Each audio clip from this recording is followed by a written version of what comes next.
Hello guys and welcome to Why Is Almost, the final episode of the Hit or Miss podcast for this season anyway. We'll be coming back in season 2 as Mike will be announcing in a bit. We've got a new guest today. We have Alex Biddleston. Hello Alex, how are you? Hello, I'm good. I just waved at the screen even though you can't see me. We finally get to have a chat because we've been talking privately, just on Twitter, but never actually speaking to each other, so this is nice. Great to finally meet you somewhat. And you. And of course we've got Mike as the co-host again. How are you, Mike? Hello, I'm good, thanks. Feeling very sort of festive. Well, yes, this episode will be going up on Christmas Day, so we're going to go through the similar format again. It'll be the Honest Day, then it'll be the Hit or Miss, and then it'll be the episode review to come at the end. So on this day, it's just going to be me going through all the things that have happened on this day, and if you guys want to give some input onto what has happened on this day, you guys just pipe up, just say your thoughts. And then for the Hit or Miss section, I'll go through a list of five items in the community, in the show, and you basically say if it's a hit, favorable, or a miss, unfavorable. I'm not sure if you've listened to the podcast, Alex, but I do put those kind of similar polls up on Twitter, so you may have seen one of those. So the concept is pretty much the same. I have your notifications on. So. Oh, brilliant, thank you. But yeah, the concept is the same.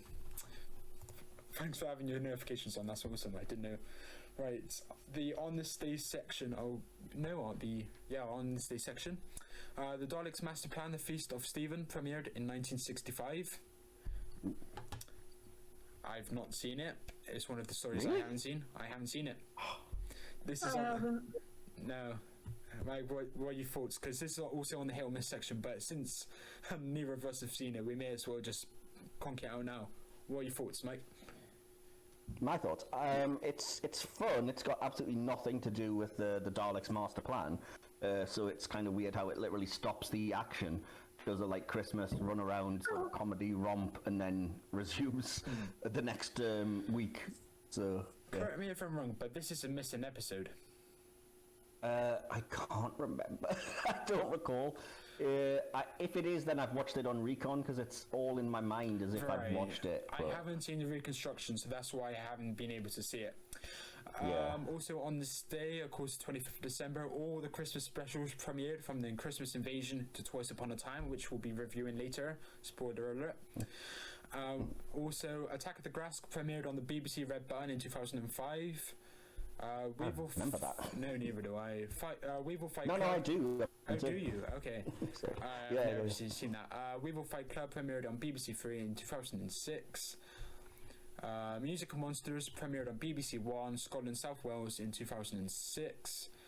That's the behind the scenes for The Runaway Bride. Then Doctor Who, A Celebration, also premiered in 2006 on the Red Button. I think it was just like a Christmas concert. I'm not sure what that was. In Aid of Children in Need, hosted by David Tennant. I haven't seen that. I'll have to look back. I don't think it's a prom. It doesn't say a prom. It just says a celebration. Anyway, the Kylie special. I guess that's a supplementary special for Voyage of the Damned. Story I watched yesterday. Very good. Though I want to get your opinions on this. Voyage of the Damned. It was a bit dark, wasn't it? So many deaths for a Christmas special. My mum didn't like it solely for the fact it has "damn" in the title. So I wasn't able to see the title for a few years. Right. But other than that, I quite enjoyed it. I didn't know what kind of milk was. I don't recall it ever being controversial. I really loved it, but I think it was popular at the time by my recollection, at least. So yeah, I can't think of anything really. No, I'm saying it's very too good story. bad about it. Yeah. But one I also want to mention, The Runaway Bride. The Doctor killing all the Racnos with the water, and it was such it was so jarring to go from happy just to death and destruction, and I thought it's a bit over the top, it's a bit unnecessary, but there we go. It can't all be happy and smile, can it? And also we did talk about in the previous episode The Runaway Bride being better than the invasion of the Christmas Invasion. Mike, you said that? Slightly, they're almost on a par, but I would put The Runaway Bride up like a tiny notch above Christmas Invasion. I was Which still. one? Sorry. Is that the one with the Christmas tree? Yes, they're both for the Christmas tree, really. But the Christmas Invasion is with David Tennant. That was his first story, really first story. And then the Runaway Bride was with Donna Noble and her wedding. Yeah, the Christmas Invasion has like a spin saw Christmas tree, and the Runaway Bride has exploding baubles that fly off a Christmas tree. If that helps you. Yeah, I'm thinking of the I'm gonna get killed by a Christmas tree. Yeah. That was Tennant's Christmas first, Invasion. yeah. Both very good stories, though. In hindsight, all the RTD Christmas specials are really good. Anywho, top 5 Christmas moments premiered on BBC Three in 2008. Haven't seen that, or we may have seen that, but I can't remember it. Lords and Masters premiered on BBC Three in 2009. Again, no description to that. I have no idea what it is. I'm sorry about that. I would assume that's the Doctor Who Confidential for the End of Time. Time Lords and the Master. Maybe it's got a very unrelated picture to it, so I'm not sure. But maybe you're right. The TARDIS on Teesside premiered on BBC Local Radio, BBC Teesside in 2013. Ooh, that's close to my neck of the woods. Teesside. Wait a minute. It was Bob Fisher celebrates 50 years of Doctor Who speaking to fans. That was on the radio. Cool. Phil Trost to Derek Jacobi premiered on BBC Local Radio, BBC Manchester in 2013. It was like an interview in conversation with Derek about his appearance in Doctor Who. Then we've also got the Doctor Who extra for Last Christmas in 2014. Then we've got the Infinite Monkey Cage Christmas special, The Science of Doctor Who, premiered on BBC Radio 4 in 2015. That was Brian Cox. Now, I'm not sure, I don't think it is this one I'm thinking about, because Brian Cox did like a special with Matt Smith, and I've watched it 2 or 3 times. Yeah, it's not that one. No, you're thinking of the 50th anniversary one. It's on the 50th Blu-ray collection set. But yeah, by the sound of it, it was on the radio, so it must have been with Capaldi maybe. But it was past Smith's time, so maybe not. Yeah. That wraps up the episodes on this day. Now the birthdays. Georgia Moffat will be 36. She has 8 credits, including, of course, the Doctor's daughter in The Doctor's Daughter. I can't believe she's only 38. Yeah, carry on. In real life, also, the Doctor's daughter. Just to clarify. It's such a weird parallel. It's so bizarre, isn't it? When she's Peter Davison's daughter, then she played David Tennant's daughter, then she married David Tennant, which makes the 5th Doctor the father-in-law to the 10th Doctor. It's still... So weird. Life imitates art. Oh, I've got to tell you this funny story. Have you seen this on Twitter? Where there's a post that's asking some of the old doctors during a Q&A, what's the funniest thing a fan ever gave you? And Peter Davison responded with, a grandchild. That's great. All these funny stories are just making a smile to my face. I heard the latest episode with you and Andrew, and the Andrew stories about John they're Barrowman. great. Yeah. Up next in the birthdays, Griffin Matthews will be 39. He was credited as a young man in Mortal Sins in Torchwood. I think that may be an audio drama, maybe. I'm not sure. Mortal Sins, that may be a Miracle Day episode, or it may be a audio, I'm not entirely sure. I'll look it up. Carry on and I'll tell you in a second.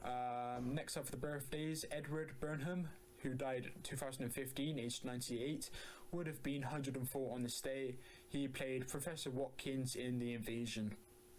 Very good story. I remember it well. I remember Professor Watkins. Unfortunate. I wasn't quite sure he died, but he was rather old. 98. He died. Just to clarify, Immortal Sins is episode 7 of Torchwood Miracle Day. I thought so. Okay, thanks for that.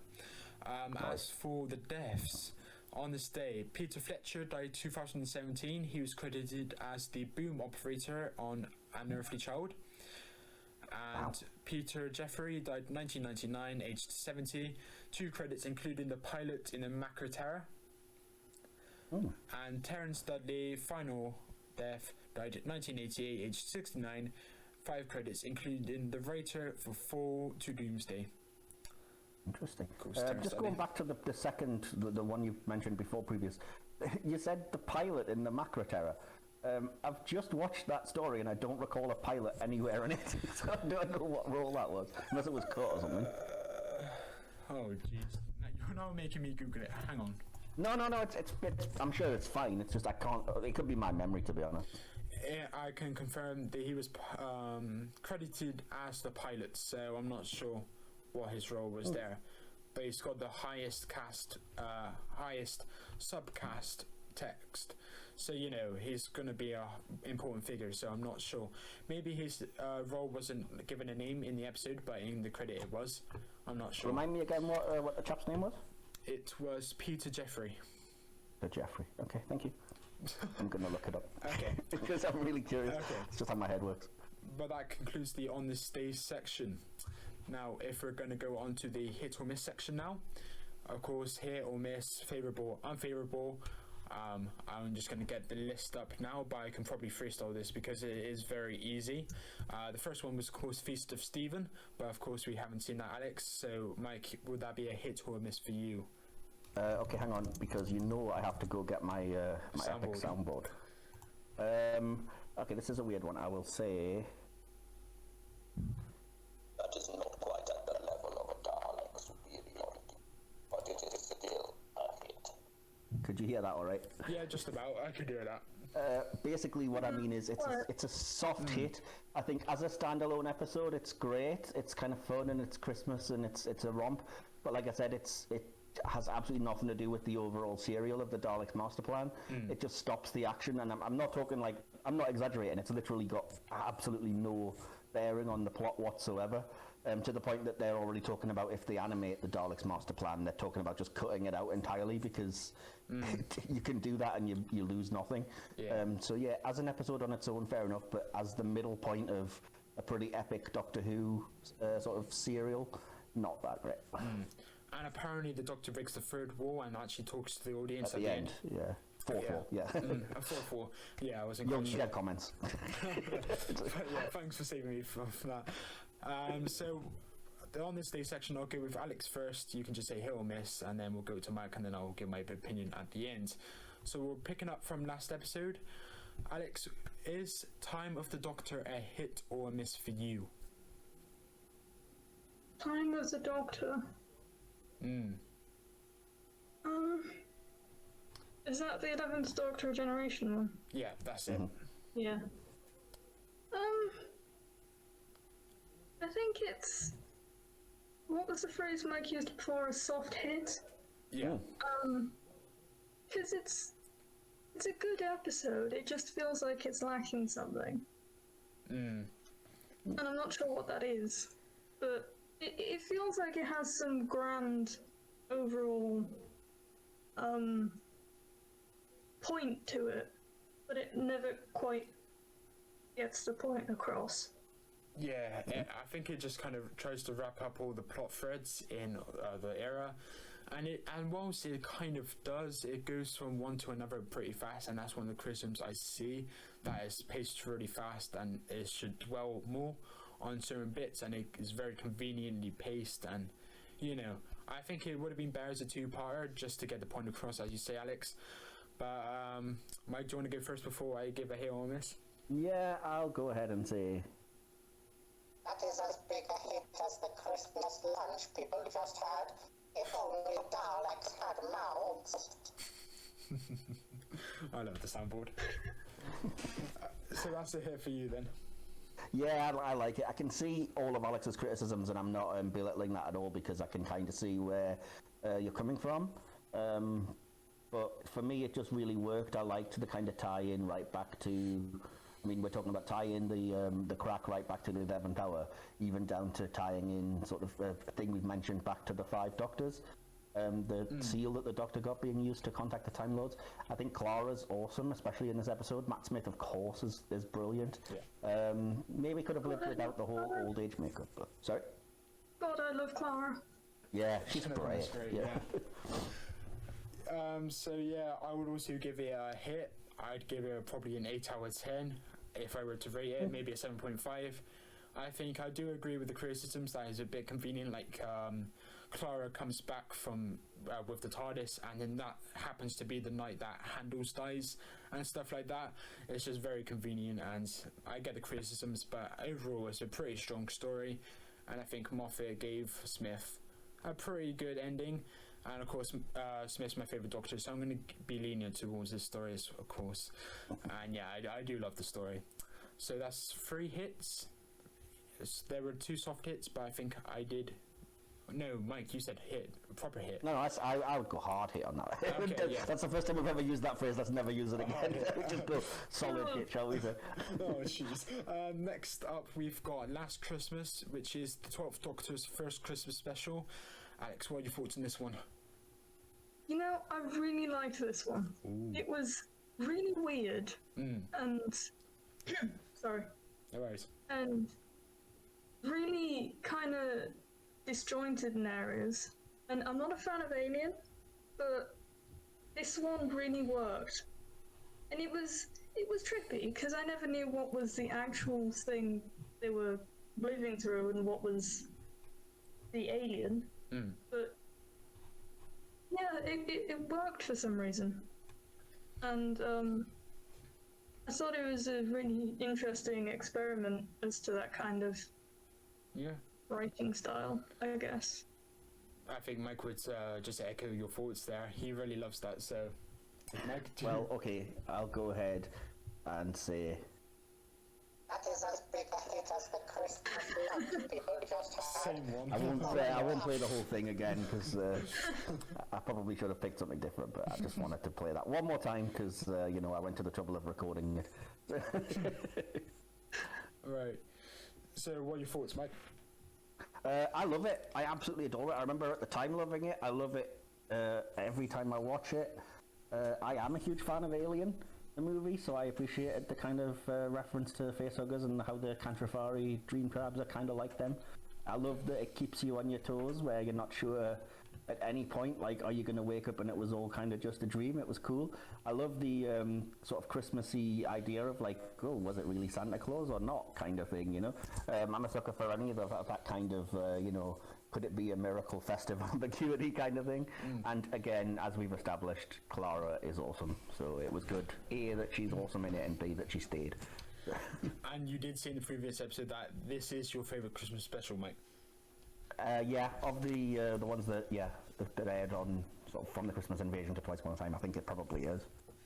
Yeah, I can kind of echo. I did say in the previous episode that I wasn't that big a fan of it, but I would still give it a soft hit because it's not. It was one of the weaker Christmas specials in my opinion, but that doesn't mean it's bad. It's still a solid story, and I'd probably give it like a 6.5, maybe 6. Oh, 7. that is not. Ouch. No, a 6.5, 7 out of 10. That's in the good realm. I know it's a bit of an oucher, but yeah, I do like the atmosphere it kind of sets of the relationship between Danny and Clara. I'm one of the only people in the world that thinks Danny was a decent companion, even though on my most recent rewatch, he just got into my down in my estimations so much. I don't think Danny was that good a character, but yeah, I do like how they wrapped up in Last Christmas, because in the end of Death in Heaven, you have the same kind of scene that they do in Doomsday, of Danny speaking to Clara to wake her up, and then Clara goes into her hallway, and then it's like the same as Doomsday.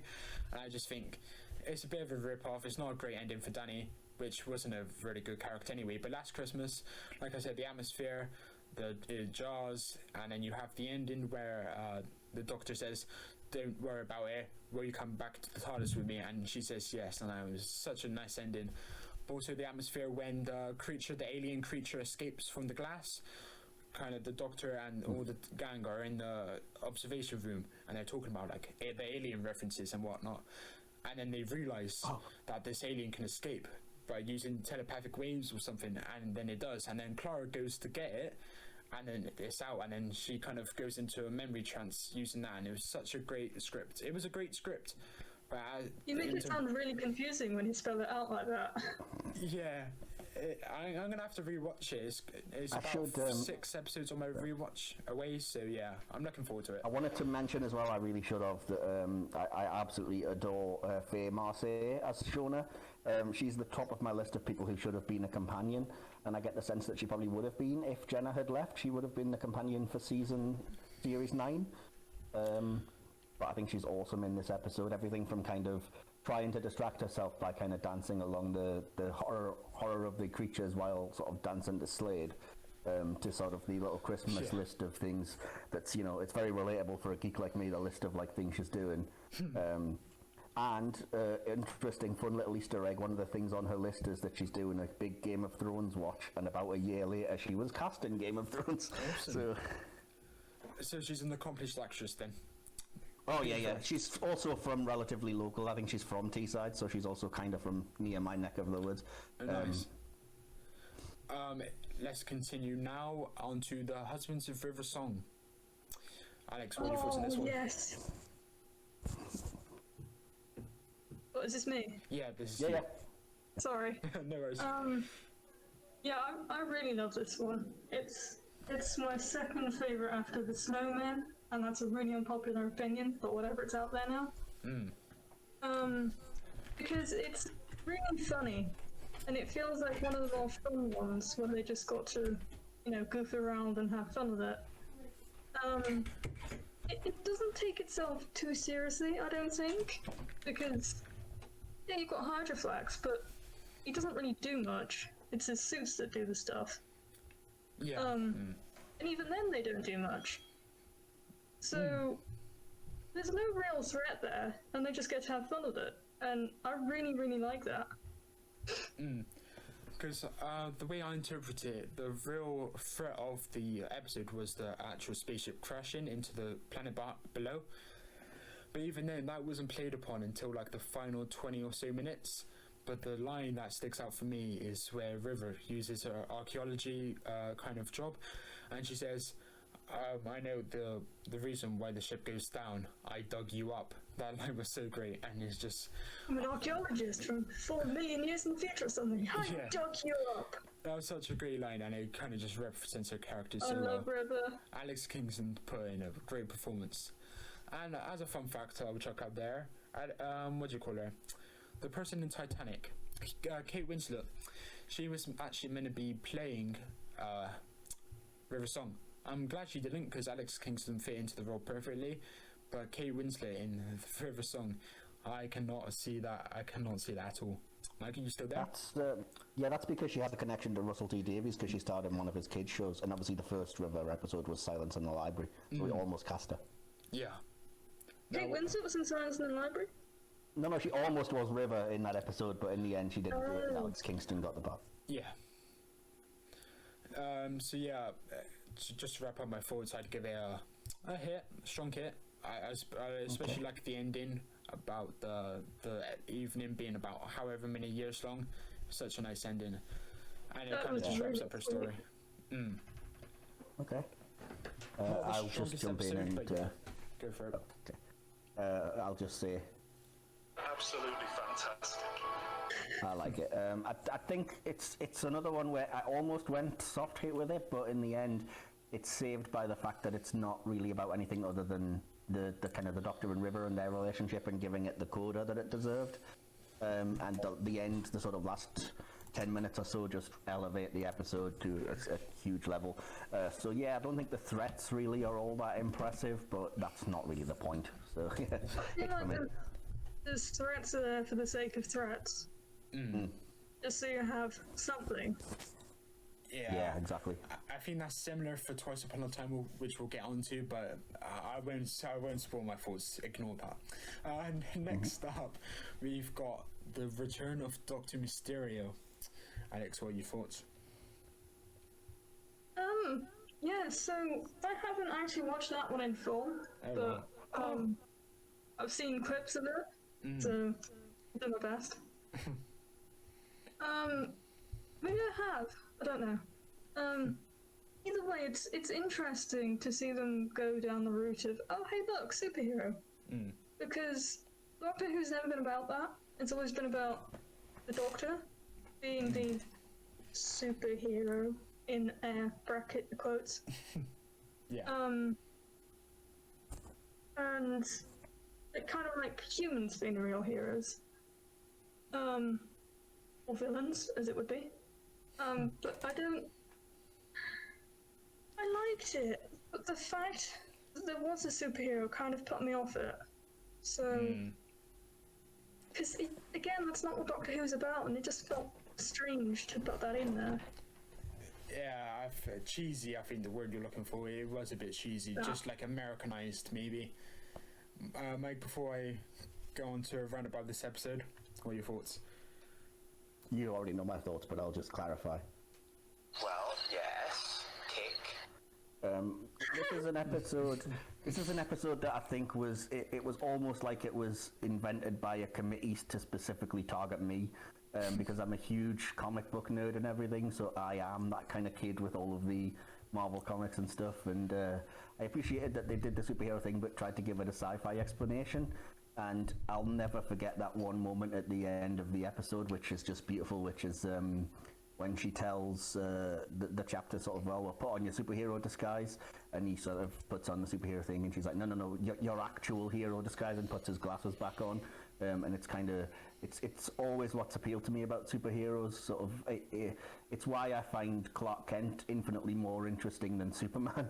You know, it takes a lot more strength to kind of do things the right way and to be sort of just and true and honest, even if you're not getting the recognition and if you're regarded as a bit of a wimp.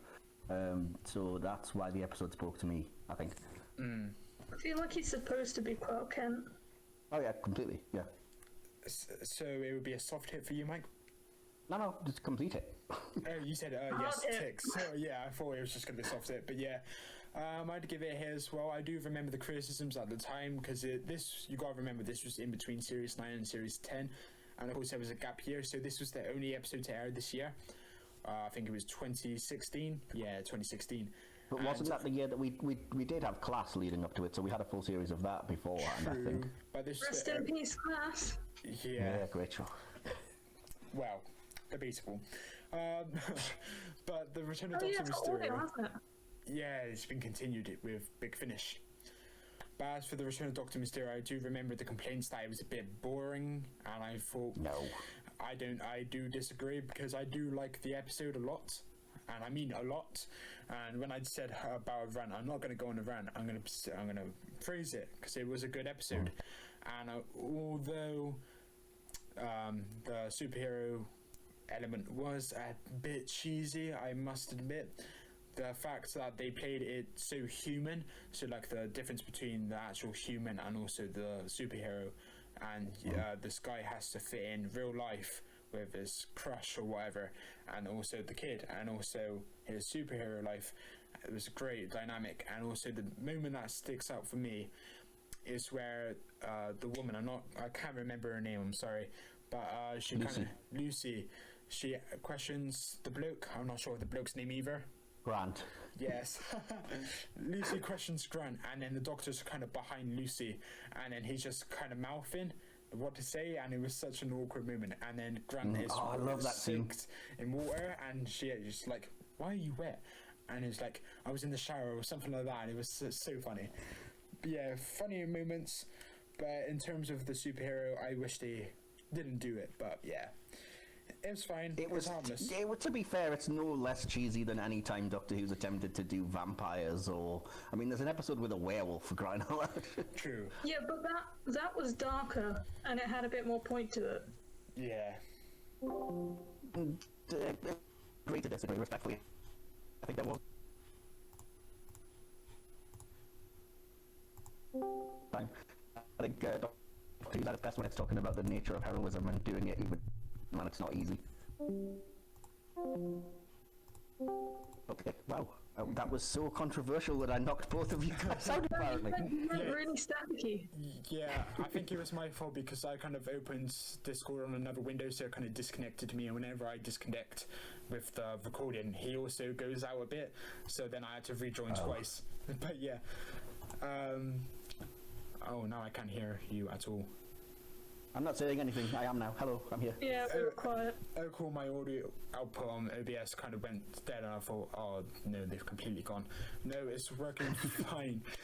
So that concludes the hit or miss section. So we're now going on to the episode review. Now, Alex, would you like to reveal which episode we'll be reviewing, even though I did say it earlier? Once Upon a Time, right? Yep, it is That's indeed correct, yeah. Twice Upon a Time. Now, Mike, do you want to go first with your logline?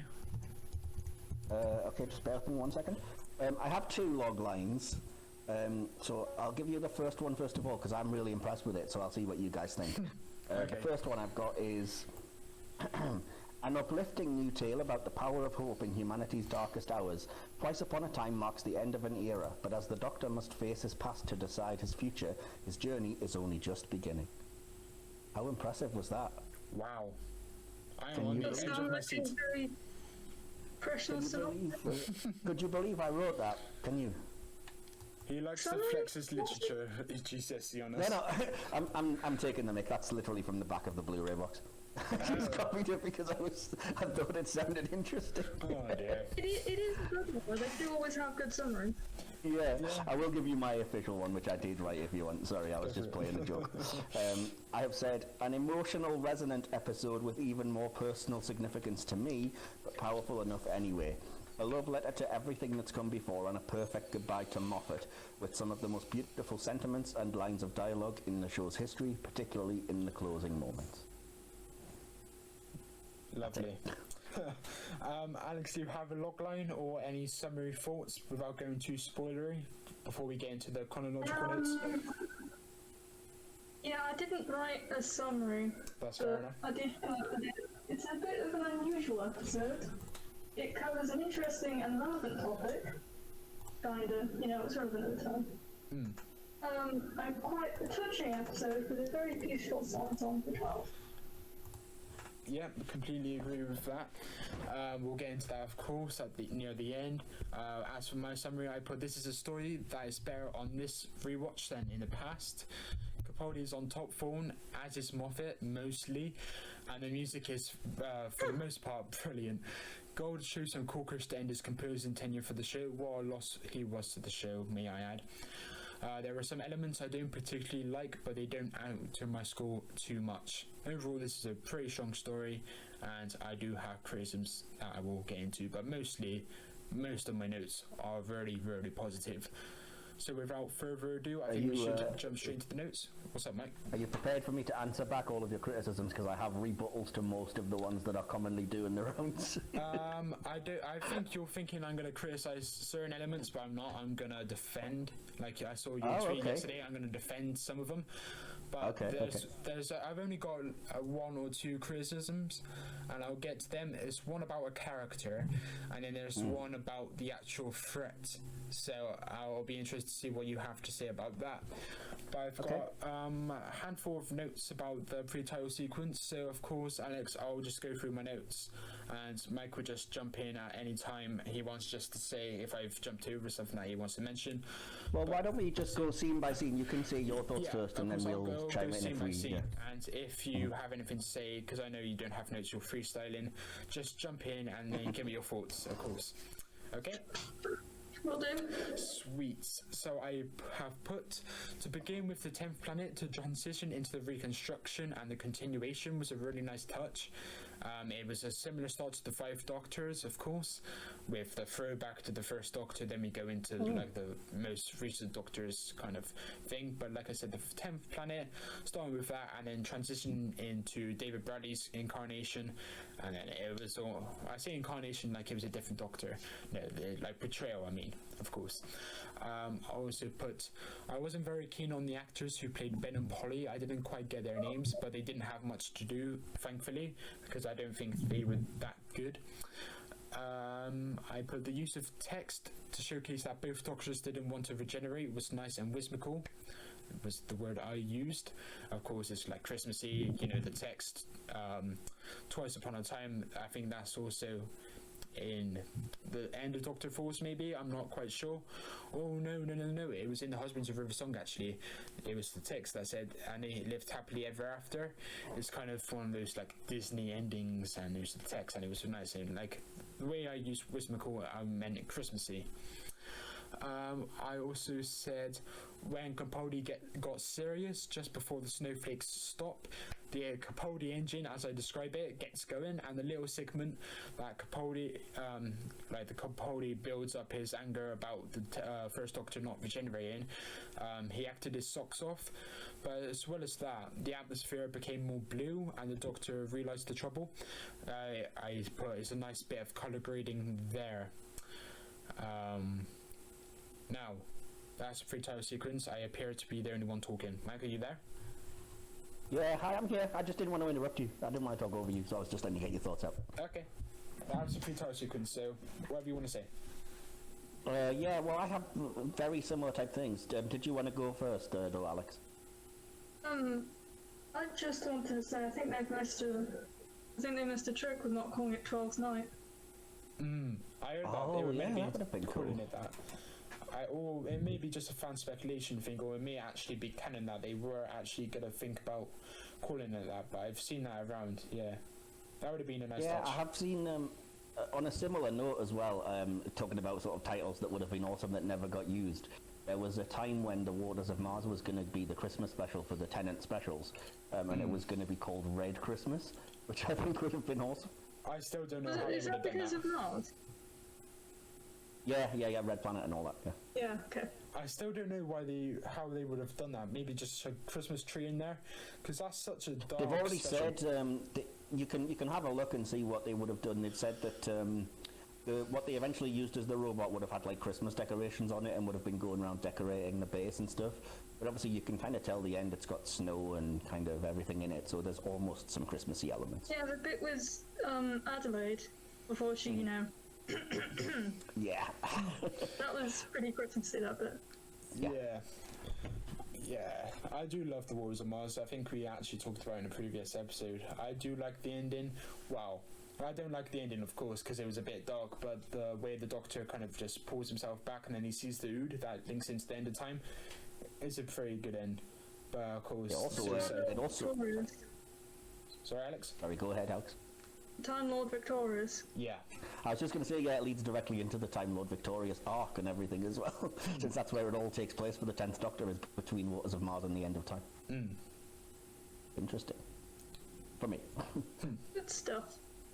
Do you want me to give my thoughts about up the pre-credits up to the to that point? Yeah. I only have a couple, and it's more or less what you said. I just said I love that it says previously on Doctor Who 709 episodes ago. It might seem daunting, but I think that sets up the tone that this is like, no, this is all about the entire show. It's for the fans, and it's celebrating the show. And I love, as you said, the text, which is once upon a time in the South Pole, the Doctor refused to regenerate. Twice. ... Twice. I think that's brilliant writing as well.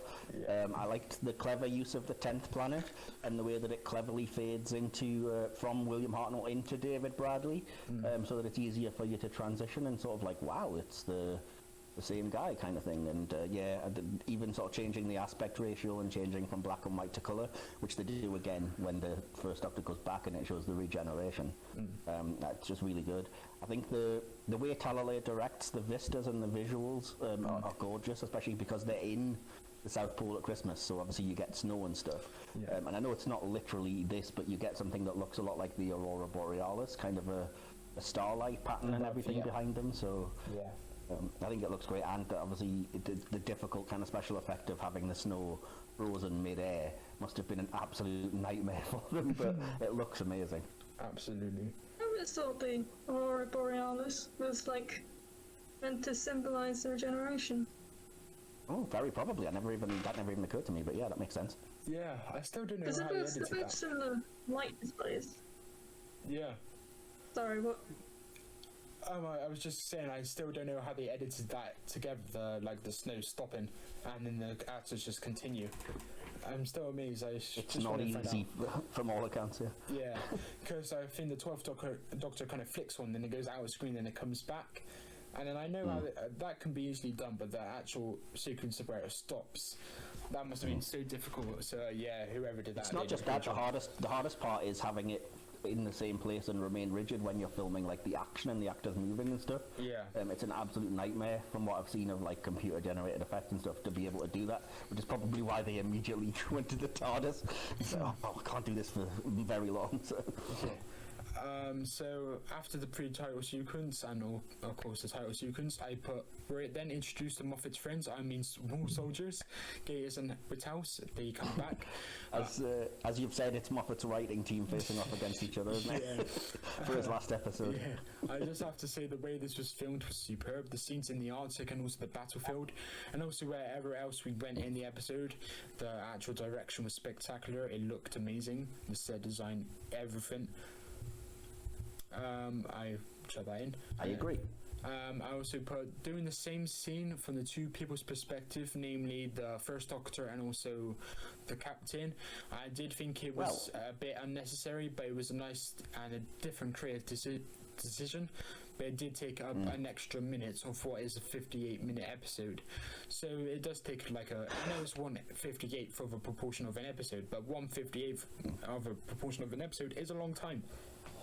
I get it, but plus it's actually technically the third time we've seen it because we saw it from the 12th Doctor's perspective. I was going at the end of the Doctor Falls. But I'm just thinking 58-minute episode that incorporates into the special. This is one episode only.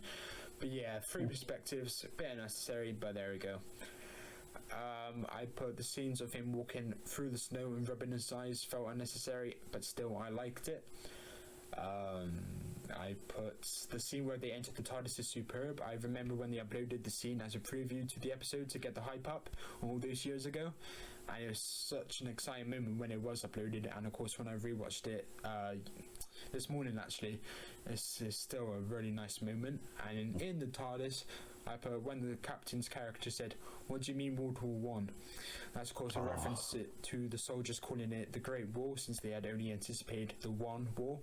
So yeah, that was a nice moment, but of course it only lasted about 5 seconds, which underplayed it maybe.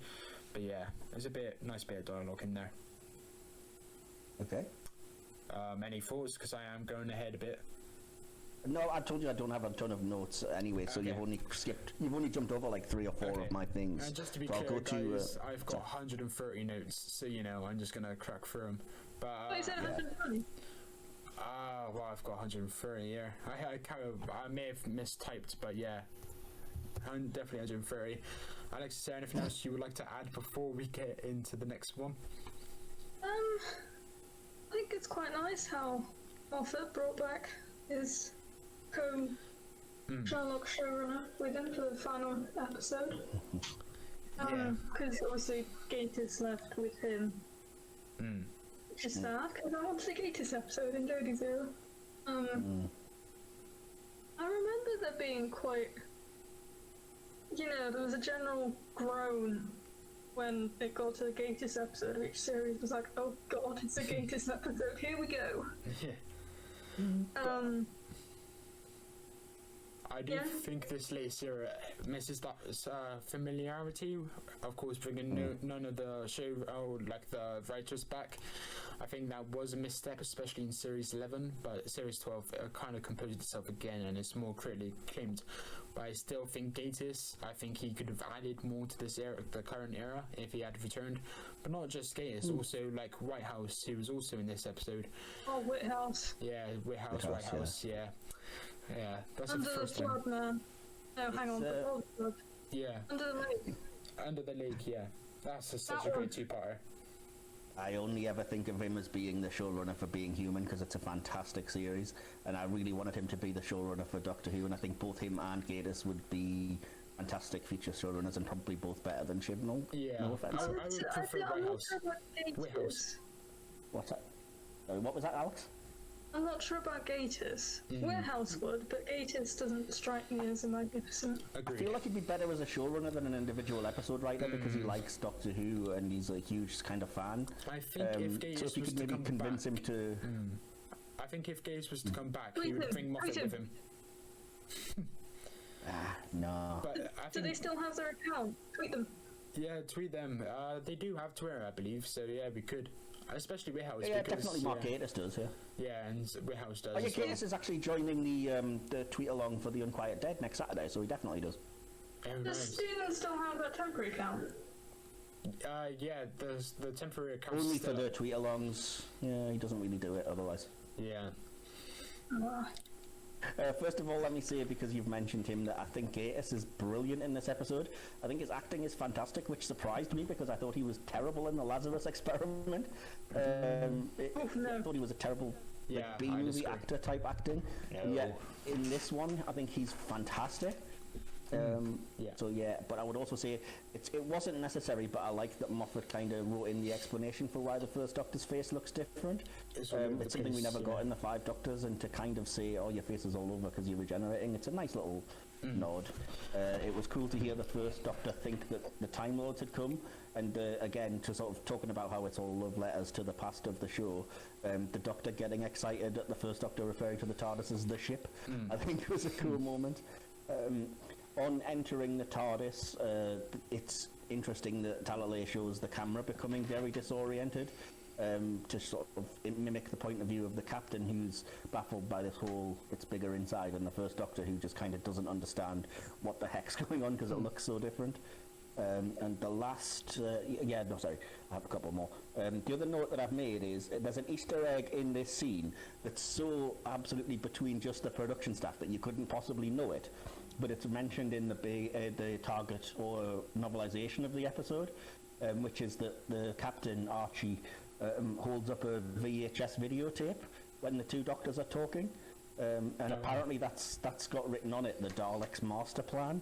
It's supposed to be like, oh, the Doctor's got a copy, and how much would people love to see this kind of thing, which is a nice little sort of nod, but again, something you would never be able to know unless you knew. I also liked the moment of referring to it as World War One. I thought that was powerful, and the Doctor curling back to River with the spoilers thing. But I do think, yeah, I agree, the comedy just after this slightly undercuts the moment a little bit. Yeah.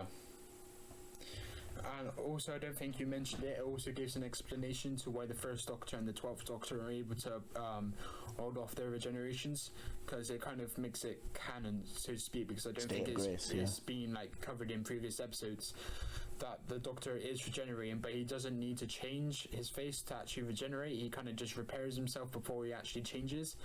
Which Yeah, they definitely they refer to it as we're in a state of grace. But yeah, didn't he?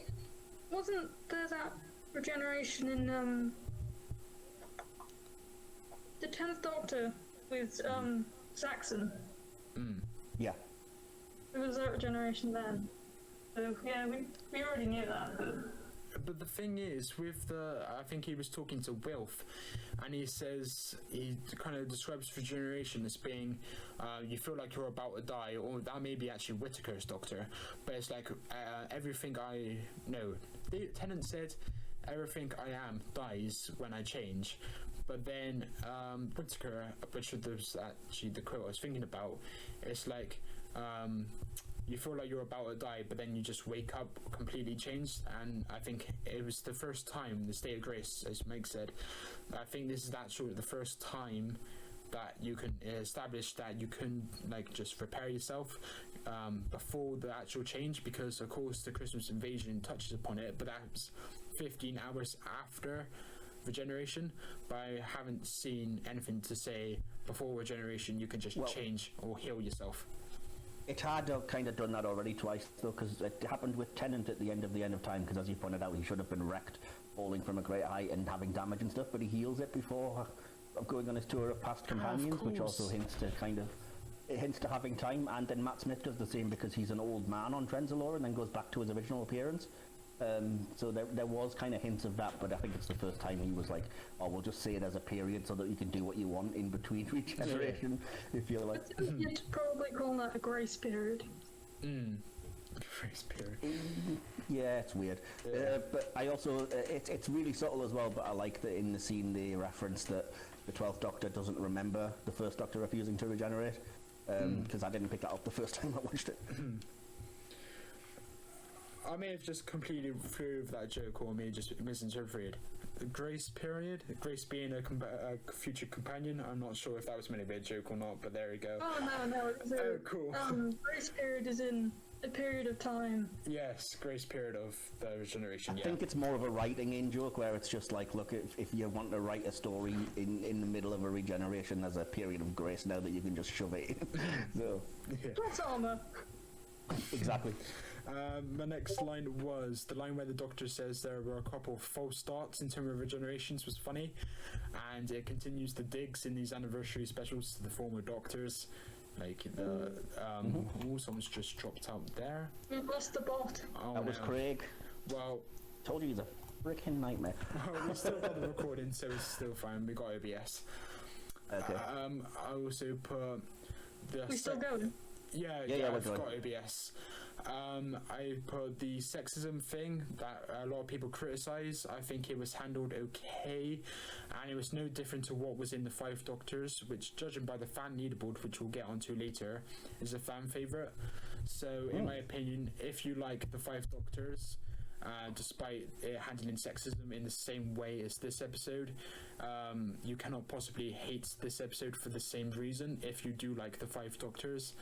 And it doesn't bring it down in my estimations, and I think the 12th Doctor handled it well. And for the love of God, it is not agenda seeking or whatever you call it. It's not, No. running it down our throats. I don't get the criticism. It's unfair. And I I think don't think it's as egregious as everybody makes out either. It's Moffat trying to make a lame joke, and again, it's one of the things that's improved by if you read the Target book. I don't know whether this is just Paul Cornell trying to cover for Moffat or if it was his intention and it was badly done. But he says that it's the First Doctor doing it on purpose to embarrass the 12th Doctor, because it's related to how the Doctor always kind of doesn't like themselves when they see themselves. And he doesn't like the 12th Doctor's kind of taking command of this situation and being all like, oh, I'm so superior. So I didn't I look think- at it like that, because the First Doctor's kind of face was really confused when the Doctor took him away. If that was the intended reaction, the First Doctor would be having like a smirk instead of just really confused. That's my interpretation on it anyway. Yeah. Well, either way, I think, like I said, it's not that egregious when you look at it as this whole episode is Moffat referring to the past of the show and everything that it's been since '63. And yes, people argue the First Doctor was never like that. And even in the Target book, it's like, well, Barbara would never have stood for this. It's a silly thing for the First Doctor. He's just playing, kind of thing. But I think it's more Moffat kind of pointing out that, like, yes, there was some very let's say not particularly PC attitudes at the start of the show as a whole, particularly in society, if you want to look at it that way. And he's commenting on kind of that, we've grown beyond that. And as I said, I get that the Not My Doctor lot have kind of leapt to this whole Hartnell is some kind of superior god and you've insulted him by this timeless child thing, but he was not a perfect man. He was fairly racist and sexist in reality himself. Yeah, I've heard about that. So to sort of venerate him in that way and be like, oh, you're being disrespectful to him. Yeah, no, I don't accept that at all. Sorry. I think the only thing they're disrespecting here is, like you said, Hartnell sexism, and we've moved on. Yeah. Yeah. But I did actually read like an autobiography from his daughter. His daughter like condemned him for his attitudes, but then also one of his collaborators said, he said, while it's very established that he was this kind of person, he kind of says William Hartnell had really bigoted views, but when you actually got to know him as a person, he collaborated with anybody regardless of gender, race and stuff like that. So they had I think it was, I'm not gonna throw out any names because that'd be unfair to like falsely say someone said something about someone, but of course Will Hartnell was not a good guy, but Well, he wasn't perfect, but again, you've got to look at it as this was the 60s. Not that these attitudes are right, but they were more socially accepted and not really, people wouldn't bat an eye about it. And as you said, he wasn't a vile person. He worked with actors of colour and stuff all the time and was fine with it. I know Earl Bowen has said that he had no issues with him. But at the same time, he also, if he didn't like it, and he didn't like you and you were of another kind of race or religion or whatever, then that was something he would definitely latch onto and kind of You know, so he wasn't perfect. I wouldn't say he was a bad guy or not a good guy, but certainly he wasn't like, oh, well, you can't possibly disrespect him in the way that a lot of these NMD lot are, like I said, constantly going on about how, oh, it's not fair to Hartnell and whatever else. But if you really want to see like a great love letter to Hartnell, just go and watch An Adventure in Space and Time. It's still there. Yeah, a great episode I there. thought Sacha Baron in it. Yeah, Sacha Baron was in that. And David Bradley. Yeah, well, of course, yeah. My next line was the line where the First Doctor says, "Atmospheric. This is the most powerful spaceship in the universe, not a restaurant for the French." I think that was a brilliant line. Remembering the First Doctor's TARDIS looked like very retro. It's not atmospheric because for the 12th Doctors, it's kind of just playing for the cameras a bit. It's got smoke. It's got the lights. It's awesome, though. Yeah, that's what I'm saying. Also, the scene where the TARDIS was taken onto the Testimony spaceship was a nice sequence. Testimony! That's what they're called. Yeah. Yeah.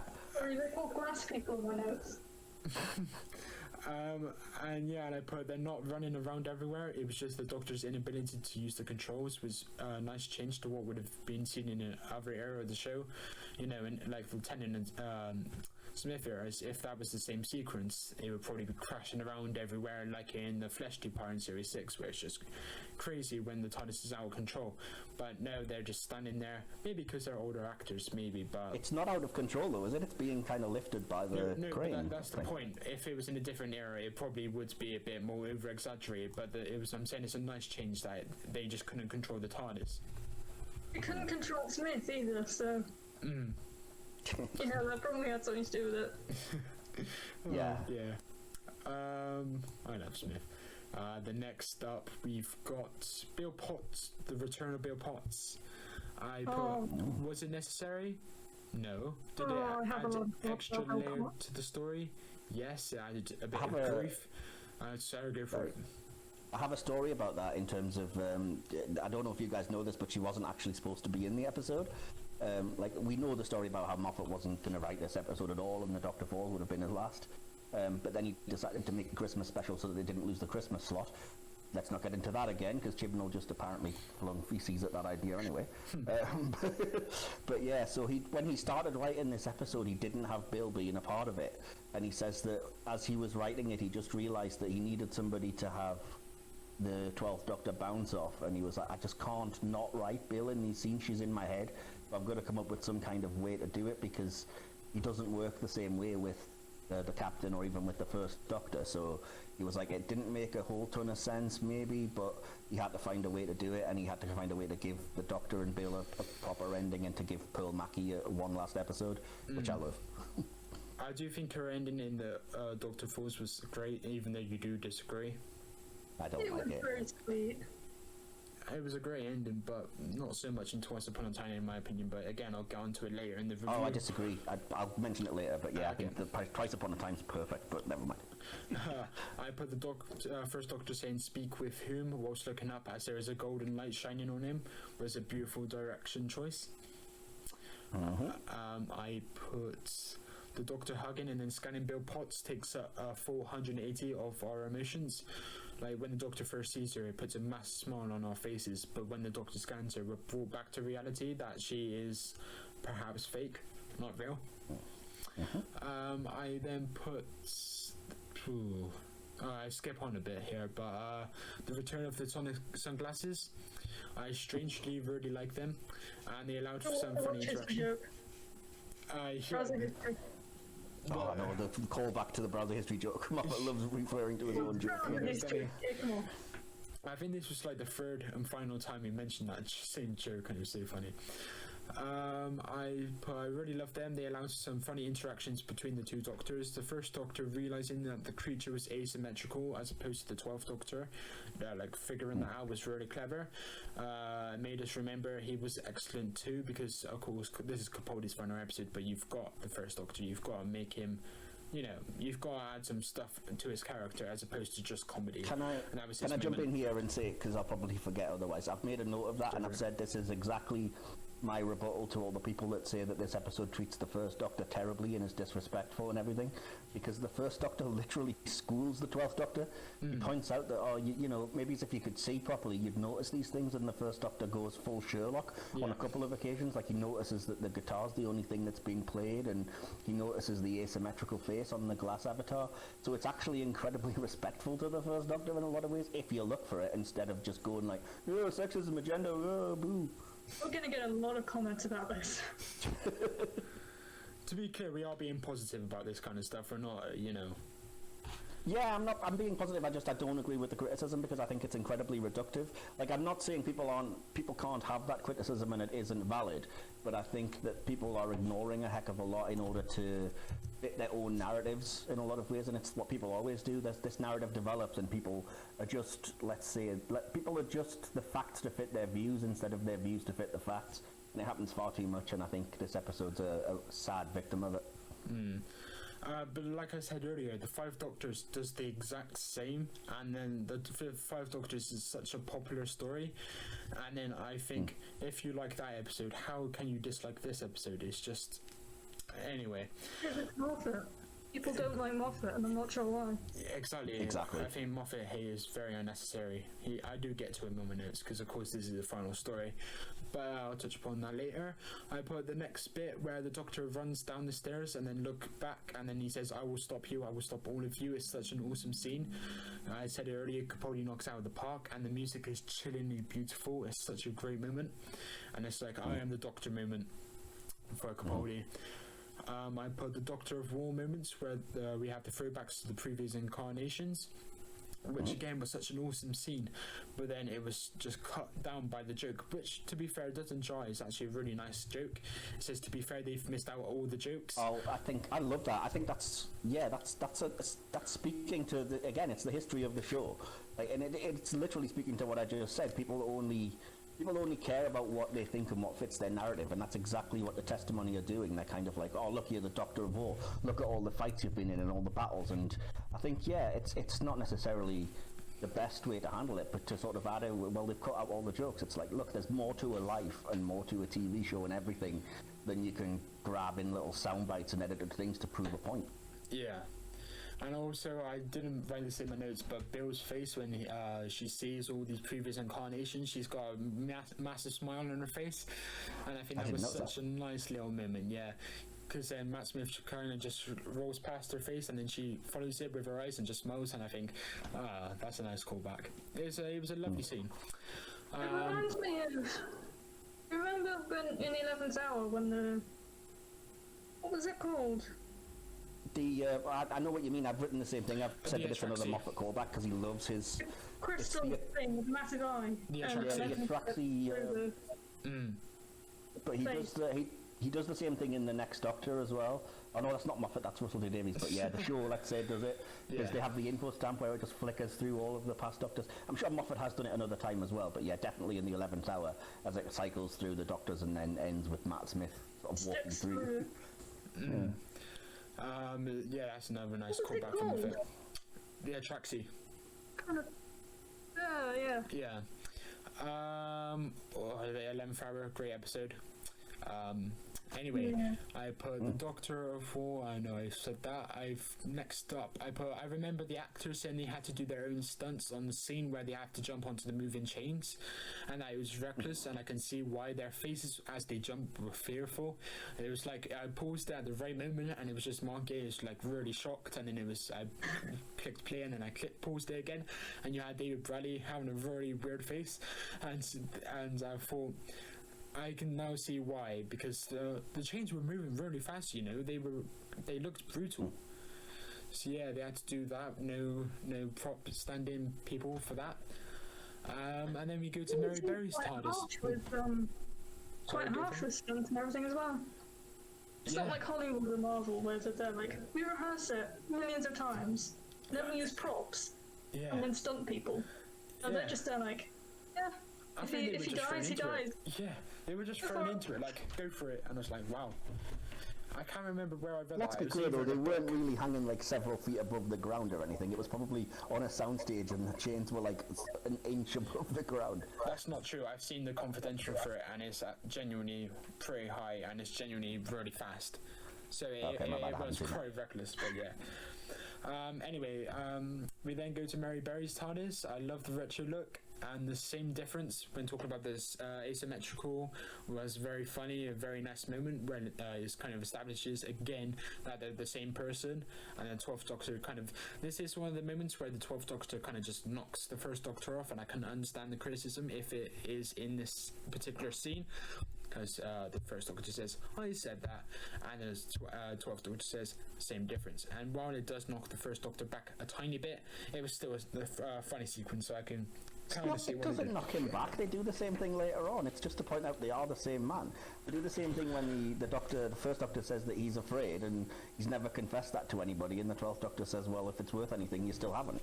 It's just to point out they're the same man. Yeah. That's all just what 12 does. Anyway, do you guys have notes before I carry on? That I've just skipped I over? do, but I'll let you go first, Alex. So whereabouts are up to? Ooh, that's Just before they arrive at Villengard, I think. Is that where that's Dalek the is? kind of the database, yeah.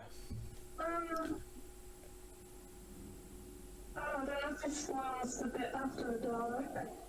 After the Dalek, okay. Okay. So we're about 5 minutes away from that. So, Mike, do you have any notes? Yeah, I've just put, again, a directing note of the pan out that shows the ship holding the TARDIS as epic, and on a VFX stand part, the ship itself is gorgeous. I've mentioned before I was actually in a church when I watched this episode, and it was so weird when they go to the testimony and it's like a giant cathedral kind of thing, because the atmosphere that I was sitting in was very similar to where they are on the screen. I love that it's kind of mystical, Christmassy type lighting. Yeah, Bill is deliberately in angelic reflected light with an aura around her like a halo, perhaps hinting that kind of like she's back from the dead kind of thing.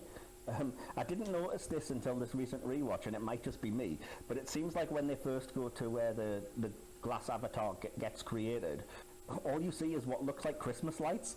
And I'm like, I wonder if that's a deliberate reference. But either way, I love the CGI on the glass avatars. I think it's awesome. Murray Gold's music, as you said, he's a huge loss. It's fantastic here. Yeah, and that is it until we get to Villengard. I just thought of something. Go for When it. Mike mentioned the ship and the TARDIS, not to be callback person, but remember Day of the Doctor when they picked up the TARDIS and took Yes, it over how did you to do that? London? Yeah, another Moffat quip there. It's a nice callback, yeah.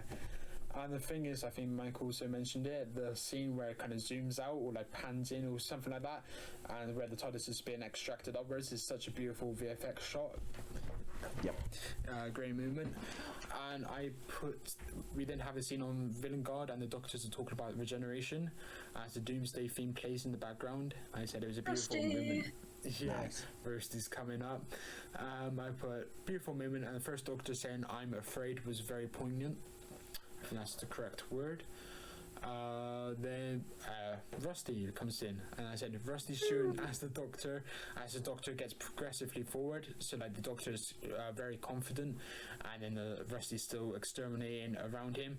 And I sound like hypocritical because I did criticize the End of Time about this, but this was done much better, and it was done much quicker in this episode than in the End of Time.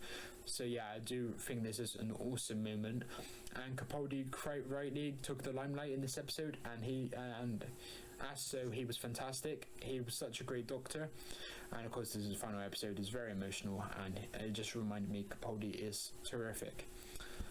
And then I put the scene back in the TARDIS where the captain talks to the fake Bill was really upsetting.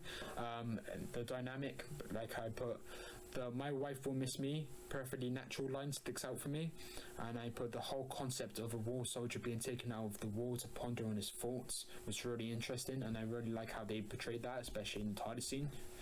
But then of course that was cut back to Bill being fake, but yeah, there were some nice moments of dialogue in there. And then I put the moment where Rusty takes off his exterminator weapon, and then the Doctor says that's the first time a Dalek has got undressed for me, was amazing. I know, of course, very funny. But then we have to remember. First time a Dalek's got naked for me, again, you'll get comments. Oh yeah, but we do have to remember a Dalek from Series 1 where it uncovers his real self, and completely takes off his armor. But hey ho, it's a nice line. Then I put my biggest criticism, we're finally on to criticism, is the threats. Having the whole master plan be was a bit anticlimactic and made the episode, the previous bits in the episode, feel a bit unnecessary, and the references to Into the Dalek and other moments were like Moffat reminding us of, like, I did this, and I thought Into the Dalek wasn't even a good episode, why are you doing this? So I'm just interested.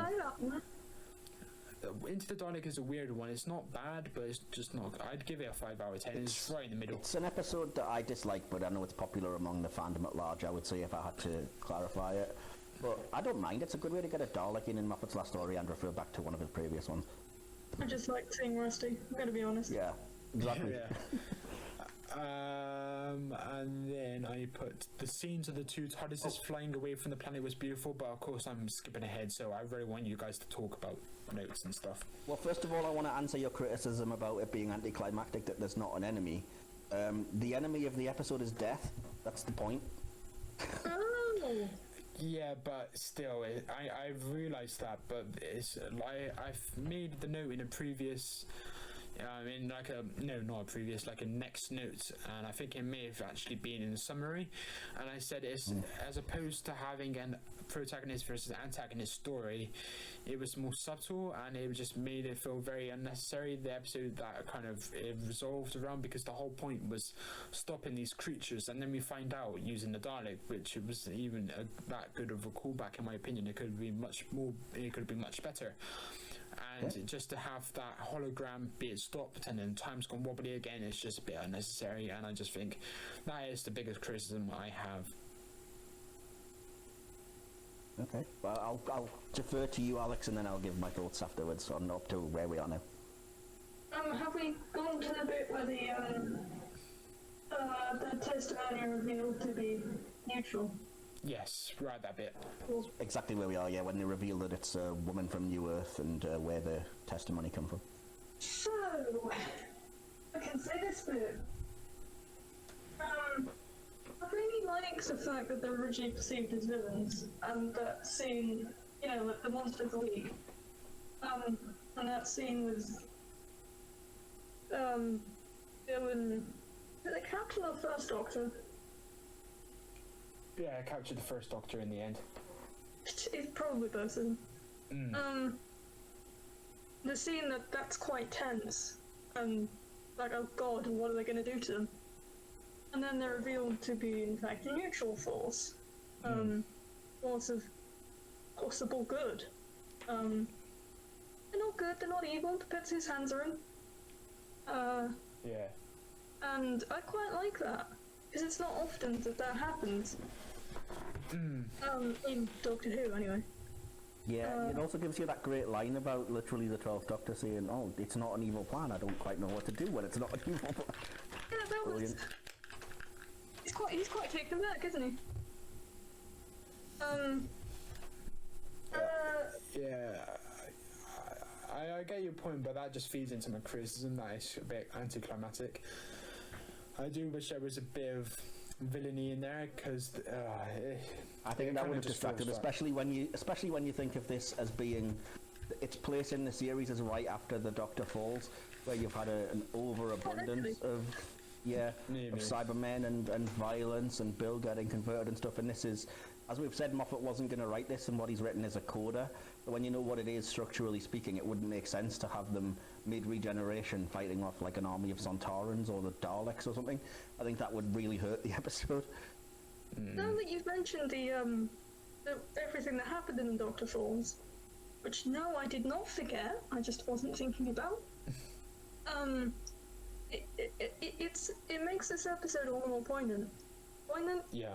That's it. Yeah, I agree. You can't. It's kind of weird because obviously we're only reviewing the episode on its own. But I think if you view it as a coda to the Doctor Falls and to the Moffat era as a whole. It improves the episode, I think. Yeah, I will get that into my notes, but Context. in the final 15 minutes, that's when it becomes really poignant. That's where it becomes really Oh nice. god, it's beautiful. Yeah, but we'll get to it. If you guys have any more notes, Mike. Yeah, I do. I've said that again. Villain Guard was really an awesome looking effect and directed well. It's interesting how you go from the cold blue of the Arctic to the kind of warm tones of the Testimony ship to the point where Villain Guard is excessively hot and like burning. I noticed, which I don't know if I ever did before, that there's an effect shot of what looks like a moon exploding and fire coming out of it, which Have you again not must have seen that? been so difficult to do. wow. But yeah, I didn't notice it at all on the first sort of couple of views of it, but I was like, wow, that's awesome. Isn't it? Yeah, obviously the Dalek mutants are kind of cool. I have the writing in my notes actually, but there's a bit in there that's also later on, so. Okay, Because cool. those kind of mutants are also in Hellbent, I think. So they brought, Are they? that's another reference. Yeah, when they're down, when Jenna and Capaldi are in the dungeons or whatever, the under place of Gallifrey, you have Right. all the stuff that are trying to stop the Doctor and Clara from getting to the certain bit, and then you have the mutants skyling around the floor. But yeah, that's another callback. I may be completely wrong, but if they're the same creature, The things, yeah. yeah. Okay, I'm not going crazy then. Thanks for backing me up there. Oh, fair enough. Yeah. No, so next, I wanted to talk a little bit about the scene with the 12th Doctor and Bill. I think it's beautiful, subtle acting, and I think both Peter Capaldi and Pearl Mackie are outstanding in it. It's also the scene where, and this is probably going to be, again, we'll get letters, it's where the Bill sort of says, he calls him an arse or whatever, because he still won't believe it's really her. And she's getting herself genuinely worked up, and then the first Doctor pops out and gives the much maligned line about, oh, any more language like that, I'll give you a smacked bottom. Which, you know, I've heard criticism of, and I've answered back to a lot of these people with, that's literally a line of dialogue from the Dalek invasion of Earth. He says it to Susan, and they've tried to counter with, but that's his granddaughter. To which I say, shut That's up. even That's worse. ridiculous. It doesn't. That doesn't Yeah, make it doesn't. sense. Exactly, it doesn't alter the fact that it's still something that he said.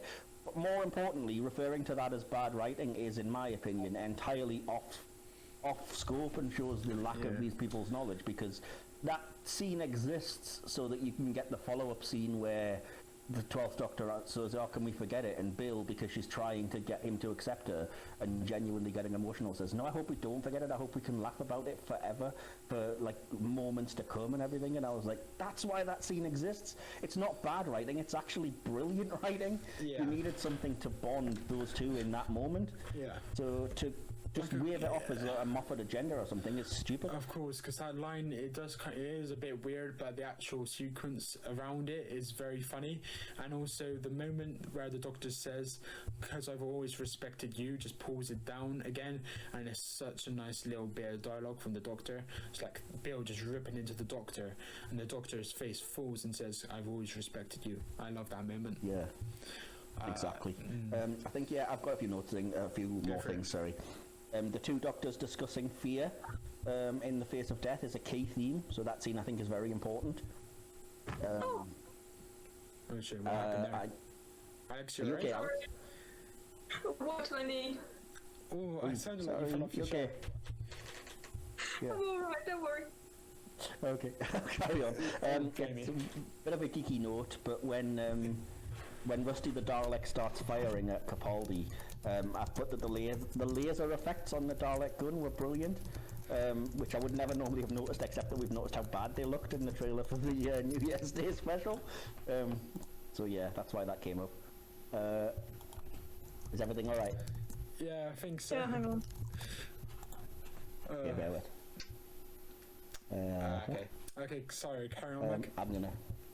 I'll carry on. So yeah, I don't know if you guys know, but obviously you know Rachel Talalay directed the episode.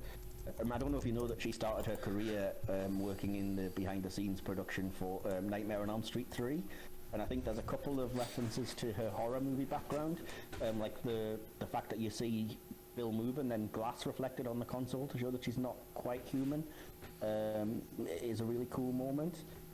And there's a creepy atmosphere throughout, and then even when you get into Villain Guard and there's like light reflected in mist. It's very kind of German expressionist horror, which I think is probably deliberate. And again, when she's showing who Bill is, the camera shifts focus it's the first and only time it does it, where it's focusing on the captain, and it shifts focus, but it shifts focus to a clock, which again I think is like, oh, it's time is a key thing. It's Doctor Who kind of thing, but maybe I'm reading too much into that. Again, talking about things that point out the key themes. When the captain says he was ready to face death and he got himself into a certain mindset, but what's dangerous is that he's been given hope, and hope, the thing about hope is that it makes one awfully frightened, which I think is a beautiful sentiment and kind of feeds into what this episode's trying to say. The first Doctor's speech, when Bill asks why he actually left, Gallifrey, and he says there's many reasons, but it was to really examine why good always defeats evil, when it seems like, that it's a fool's errand, evil will always be around kind of thing. Bill says it might just literally simply be some bloke, and hugs the first Doctor and thanks him. And it's all of the themes of this episode and the show, which is, to me, loyalty, self-sacrifice, love, and the balance of good and evil, and when one person can stand up and be that sort of hero. I would agree with the first Doctor, but the actual hugging bit, knowing Bill is not the actual Bill, it kind of just takes away from it, in my opinion. But it is, that's the whole point. Even in such a nice sentimental episode like the scene, they still make the attention about her being fake, because the very next scene of her arms is back to glass, and I just think, why couldn't you have just made it like real arms and just make it a nice moment? They had to incorporate the silver stuff, and by then I believe we knew that the plan was not evil, so I thought it was a bit unnecessary. Well, you just said the episode was boring, so it was to keep you interested, but that's a directing decision, I suppose, so if you're criticising it, fair enough. I didn't say it was boring. What? You just said you found the episode boring, didn't you? Or was I thinking of something else? Oh, I may be thinking of one of your hit or misses, sorry.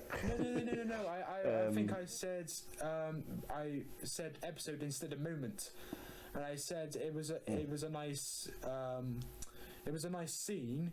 But the moment where she hugs the Doctor and then her arms go glass again, I think it was a bit unnecessary, because it was going to be a sentimental moment. My point, I'm sort of referring back to when you're saying, there's not really a threat and it's kind of anticlimactic and stuff. It's I mean, it's probably just trying to hold your interest, but that's a brief thing. I don't want to get bogged down in it. It's just I get the feeling that was a directing choice rather than a writing thing, and it doesn't lessen the impact for me. I didn't honestly notice. But yeah, Murray Gold's Doctor theme is great, and I think that's playing sort of as Bill's almost eulogizing the Doctor, her elegiacal speech. It's so gorgeous, and I think it's, in a way, it seems that because it's his last episode, it's Moffat talking to the Doctor, which I think happens a couple of times as he's reflecting on kind of what Doctor Who means to him. 12 Swan Song is Peter talking to the Doctor. We'll get there, but I think is the fact that the very last line Stephen Moffat wrote was "Doctor, I let you go," I think is perhaps a bit deliberate. I think it's Peter saying goodbye to 12 as opposed to anything else. I read it as Moffat saying goodbye to his time with the show and to the Doctor, but it could absolutely be Capaldi saying goodbye. I'm with you on that completely. Yeah. I saw it as a throwback to the end of time. Of course, he refuses to regenerate. He says, "I don't want to go," and then he says, "I let you go." It's a callback to previously in the episode. Bill, I think the Avatar version of Bill says the hardest thing about knowing the Doctor, do you know what it is? And he says, he kind of deflects with a joke about, is it my superior intellect? And she says, no, it's letting you go. The hardest part about knowing you is letting you go. So it's referring back to something previously in the episode. Fair enough. People say that show doesn't have good lines. I know. And to be fair, I think that's the whole point, is that it relates to the key theme, because it's about how if you're mourning somebody, you kind of have to let them go, but your memories will always be there. So that's kind of tied up into what the testimony. Oh. Yeah. Because he had to let Bill go, didn't he? Because she got converted, but then the testimony comes back and the memories are gone. Oh, that's really clever. That was certainly my read, because like I say, I think the episode talks an awful lot about death, the fact that the First and 12th Doctor are both contemplating dying. Really clever. The captain was taken out of time literally like seconds before he would have died. So it's like you know, to face death, you kind of have to let go, but you have to accept that if you've lived a good life and you've been heroic, there'll always be people out there to continue the fight, kind of thing. And ultimately, no matter what else happens, there'll be people that remember you, so you'll always live on in memories, which I think is why the testimony exists as the kind of antagonist, as it were, of the episode, and why I think I don't mind that it doesn't have a villain, because like I said, the villain of the episode is death, so it makes sense to me thematically. There's a few quotes that I remember that fit this. One is that you're never truly dead until the last person says your name. Yeah. Great So, memory. you know, Doctor is not a name people are going to forget. Not title really, but whatever. Bravery is not the absence of fear, it is continuing despite the fear. Yeah, the third Doctor's quote from Planet of the Daleks. Is that what you're thinking of? The courage isn't a matter of being frightened, you know, it's about being afraid but doing what you have to do anyway. Oh no, I don't think I was thinking that one, but they... Oh, well, that was what sprung into my mind. Yeah. I don't think I've seen that episode. Oh, fair enough, sorry. It's a good one, it's a good one. It is. Yeah, so then I've just said... There? It's... Alex, are there any other Oh, quotes? go ahead, or Alex. is that- What? No, where are we? Oh, we have- no, I thought there were some more quotes. We're up to... Well, I've got... Well, I think Mike's still on Fenegar, whatever it's called, and I'm up to the TARDIS is flying away from the planet, so I don't know where he is. Yeah, that's exactly where I am. I'll just say that I don't know what the significance is, but it's intriguing that as the TARDISes are flying away, the Doctor's dialogue is in voiceover, and you don't see their mouths move. I'm not sure if that's, you know, if it's to make you a little bit disoriented or if it's feeding into, you know, memories or whatever being stronger than actions, but I did make a note of it. And again, the key theme of Doctor Who for me is mentioned here when they're talking about the captain and they say that literally everybody's important, even before it's revealed that, yeah, he's a Lethbridge Stewart. Yeah. Which I quite like that first. Yeah. So did I. But before we get to that, though, I put the scenes of the two TARDISes flying away from the planet was beautiful. I believe it was John Smith, for a bit of trivia here. Yeah. John Smith's a YouTuber who made these VFX, including the one of the Time Vortex. And I remember him from the Doctor Who meets Sherlock video from ages ago that he did He in like also made 2011. he made the series 12 title credits. Oh, did he? yeah, the spinning clocks and everything. Yeah, he did. What, series 10 or series 12? Well, Oh, I was thinking of the Capaldi. I think he made the ones. I'm thinking of series 8 and 9. You know, when it's the. he made the regeneration effects for 12 to 13, and he made Yes, the... yes, yeah, I get that. I did speak about the effects later. I wasn't that keen on the regeneration effects, but we'll get there. So yeah, I remember him from the Sherlock meets Doctor Who video, and seeing him help out with an actual episode was really great, and it was a warm feeling for me, since I'm sure his fans were also really appreciated and really like excited for him that he was actually helping out on an episode. And I think being a fan of like a small YouTuber who eventually got big to then working in an actual episode was awesome, and that must have been so cool for him, whatever his real name is. It may be John Smith, who knows. And then to go into the Lethbridge Stewart stuff, like that whole sequence near the end, I put the final 15 minutes is God tier Doctor Who. We're back to the war, we're back to the Lethbridge Stewart references, the truce, the handshake between the two doctors, the first Doctor returning to his TARDIS and regenerating as the music cranks up to 100 is all phenomenal. And I also put it brings a tear to my eye in the truce scene. The doctors stay there all afternoon as the sun eventually falls down. Not actually falls down, but you know, it goes below the horizon. So they were there all afternoon, all evening, and it's such a beautiful moment. What was that, Alex? It sets. Yeah, the sun sets. Yeah, that's not falls out of the sky. That's not what I meant. And then there was the handshake between the two doctors, and I thought that was a great moment. And then also the line where the first Doctor says, "I think I'm ready now, but I would like to know, are you?" To which the 12th Doctor says, "You'll find out." Of course, that's a beautiful moment, but in my You'll opinion, find out the long way around. I Yes. think that's deliberate callback there as well. yeah, and What's the end of... The 50th. We went home the long way around. Yeah, he mentions it a couple of times. He says, the 12th Doctor says you'll find out the long way around, and then just before the first Doctor regenerates, he says, here we go then, the long way around. I thought he just said you'll find out. But no, he says you'll find out the long way around, and then that's when the first Doctor says, here we go then, the long way around, as he regenerates. Right, that's or just before, because obviously it's the nearly only time gone. that I thought he said that. I didn't think the 12th Doctor said it. I only thought it was the first Doctor said it. But that's a nice parallel there. I've never noticed that. Yeah, the 12th Doctor seeds it in him, obviously. Oh, sound. I also put, this is the moment where David Bradley makes the role his own. I put, this is the moment where I thought, you beautiful man, you have done it. I love David Bradley in other things, but this was the moment where I became so happy. His performance throughout the episode was pretty good, but then in the final 10 minutes, he cranks it up, and then I think it was such a beautiful interaction between the two. And yeah, David Bradley, he made the role his own. Of course, you gotta remember and respect William Hartnell, but I think Bradley did a much better job than Herndl in the Five Doctors, and yeah, but David Bradley pretty good throughout the episode, but then he gets to the very good territory by the end. I also put the Doctor saluting the Captain, who could subconsciously see him, was a great moment. And then I put another return of Bill and Nardole. Yay! Well, Nardole was a nice touch. I do love a bit of Nardole. But then Clara comes back. Wow, what's that noise for? Do you not like him? Oh god, I don't like Nardole. Yeah, it kind of ruined. It almost ruined the moment, but yeah. The cuddles bit was so nice. I love that. It was cute. The cuddle, yeah, it was cute. It was a bit of fun. But then Clara came back. And then again, I thought, yay, like he's forgotten you, and then suddenly he didn't. I just want some clarification. But it's about memories, the episode.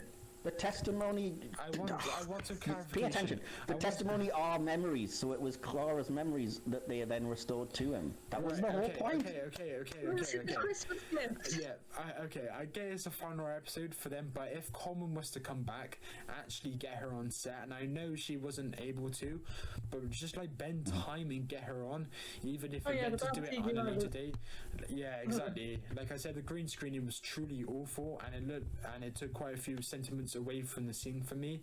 Like just get Jenna Coleman back. It's like Jenna Coleman just rocking back and forth, and I was like, you're so obviously in a studio. Just please, why didn't you? She was in the Top Gear office, by the way, just to chuck a bit of trivia in you. She was in Top Gear office. Oh, nice. Yeah, she couldn't make it because she was filming Victoria, so she filmed her scene at the Top Gear office. I read at the on the TARDIS. Oh, awesome. Yeah, she must have been filming like Star in a car or whatever on Top Gear that day. Yeah. And then I also put after that the first Doctor's regeneration into the second Doctor is beautiful. You mentioned it near the start, Mike, that kind of the aspect ratio goes back to the box to what it was before, and then the music, Murray Gold. Oh my God, Murray Gold was so superb. The music in the scene was phenomenal.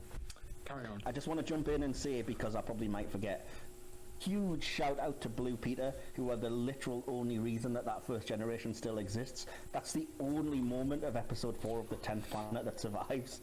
And it's always weird to me that I'm like, wow, we were like a hair's breadth away from losing the first regeneration completely, but it's only because it was shown on a clip on Blue Peter that we still have it, which I'll be eternally grateful for forever. So thank you, Blue Peter. Oh, absolutely. Before I actually get into the regeneration, do you guys want to talk? Sorry, Alex, go for it. For some reason, this just reminds me of 6's regeneration into 7, which was Sylvester McCoy in a wig. Because they fired,